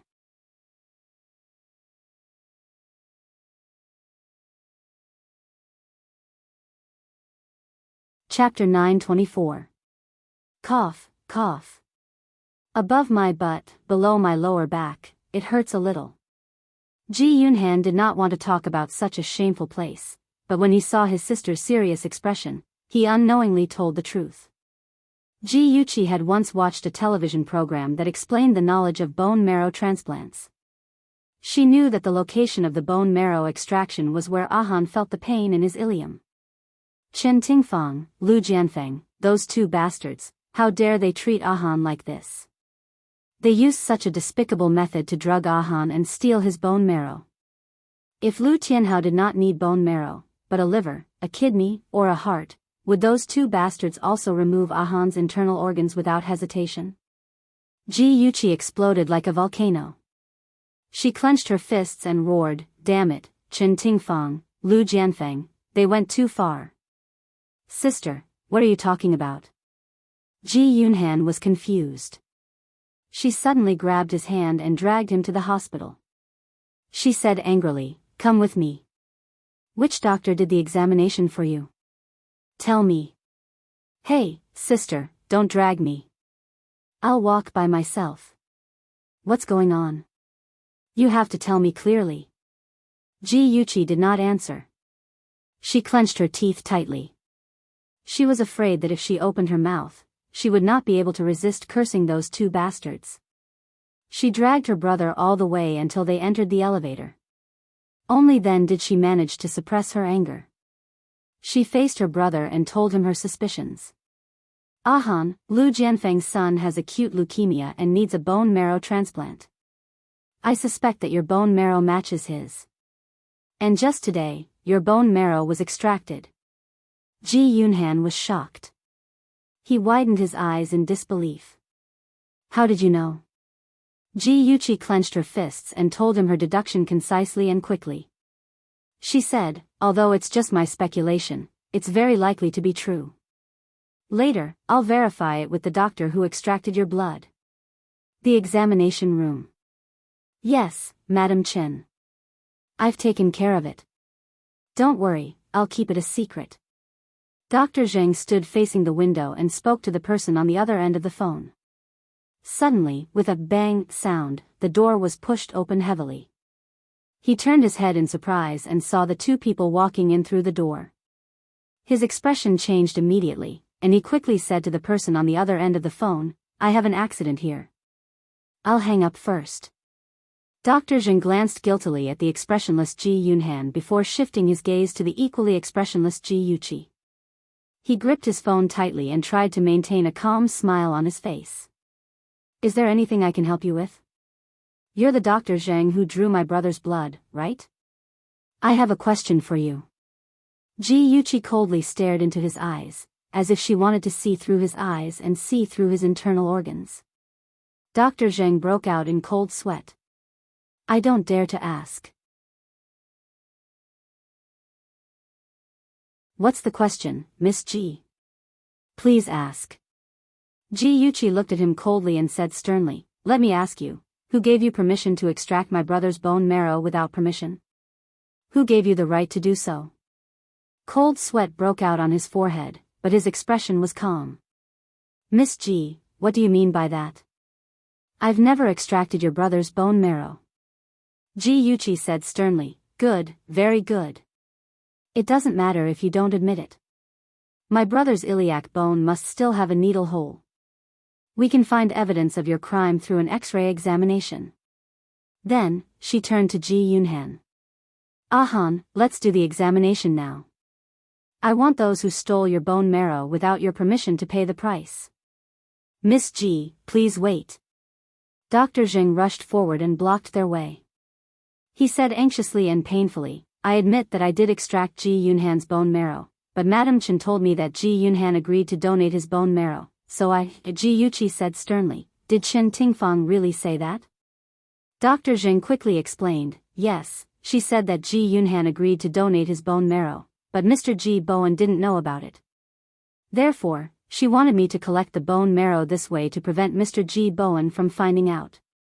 Don't you know that Ahan is only 17 years old? He's still a minor. Even if he made the decision to donate, he would need his guardian's approval. How dare you say that you want to hide it from my father? What kind of doctor are you? It's a disgrace that your hospital has a doctor who doesn't care about professional ethics like you." Ji Yuqi was truly furious. She glared fiercely at him, each question louder than the last, making him unable to show his face. His face alternated between red and white, and he opened his mouth, unable to say a single word for a long time. She snorted and mocked, "Chen Tingfang must have given you a lot of benefits. Also, our dear and respectable leader Lu Jianfeng must have given you benefits too. Am I right, Zheng? Doctor. Give birth." The heavy emphasis on the word doctor was like a heavy hammer that hammered Dr. Zheng's conscience. He had indeed received a lot of benefits, but the benefits had blinded him and made him forget his duty to save lives and heal the wounded. He hung his head in guilt. "I'm sorry, Miss Ji, young Master Ji. I know I'm wrong. Please give me another chance. This job is really important to me. If news of him stealing the bone marrow spread, he would definitely be kicked out of the hospital. His reputation would be tainted and no other hospital would hire him." Ji Yuqi's eyes darkened. She slowly raised the corners of her lips and smiled brightly. "Okay, I agree to let you go, but you have to promise me one thing." Dr. Zheng hurriedly said, "Okay, I'll agree even if it's 100 times." Ji Yuqi snorted. "I don't need 100. My condition is simple. Don't tell Chen Tingfang and Lu Jianfeng what we know. Just tell them that everything went smoothly and no one found out about you stealing the bone marrow." "Okay, I understand. I'll do as you say." On the way home, the atmosphere was heavy. Ji Yuqi held the steering wheel tightly with both hands and looked straight ahead. Her face was dark and she did not say a word. Ji Yunhan carefully peeked at her a few times. Seeing her sullen expression, he laughed dryly. "Sis, are you still angry? Don't be angry. It's just a little bit of bone marrow. It won't do any harm to my body. Let them have it." "Shut up." Ji Yuqi turned around and glared at him fiercely. "Just bone marrow? I think you're lucky. What if they wanted your liver, kidney, or heart? Would you let them cut you up? The more she spoke, the angrier she became. She raised her arm and slapped him hard on the head. Be more careful next time. Don't just drink everything that people give you. I know, sis.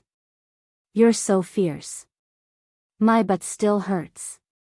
He covered his head pitifully like a harmless little bunny. Ji-Yuchi's heart ached when she thought about how his bone marrow had been inexplicably extracted. However, she was stubborn and refused to put down her pride to comfort him. She continued to lecture him with a straight face. Now you know it hurts. Let's see if you still drink anything in the future. Sis, he cried with tears in his eyes. Her heart almost broke. She couldn't help but reach out and rub his head. Her voice became gentle. All right, it doesn't hurt anymore. This time, I'm also at fault. I should have noticed the abnormality earlier. Ahan, don't worry. I'll get justice for you. If Lu Jianfang told her honestly that Lu Tianhao was sick and needed Ahan to donate his bone marrow, she wouldn't refuse. She believed that Ahan wouldn't refuse either. After all, the conflict between the Ji family and Lu Jianfang shouldn't involve Lu Tianhao. However, Lu Jianfang shamelessly used underhanded means to steal Ahan's bone marrow. This was unacceptable to her. She wouldn't allow her brother to be bullied like this. Outside the operating room, Lu Jianfeng, Wu Shi, and other relatives were waiting anxiously. Lu Tianhao had been in the operating room for more than 4 hours. They didn't know what was going on inside. To them, every minute was torture. They're out. The doctor is out. Lu Jianfeng rushed to the doctor first. Doctor, how's my son? Don't worry. The patient's surgery was very successful. He just had surgery and his immune system is weak. He doesn't want too many people to visit him at once. Lu Jianfeng's eyes reddened. He nodded heavily. Thank you. In the ward, Lu Jianfeng and his wife saw their son who had just had surgery. He was lying among a pile of instruments. There was an 4 drip on the back of his hand. His face was pale and he hadn't woken up yet. Wu Shi leaned into her husband's arms and couldn't help but cry. Lu Jianfeng hugged her shoulder and whispered, "Don't be sad. Little Hao will get better soon."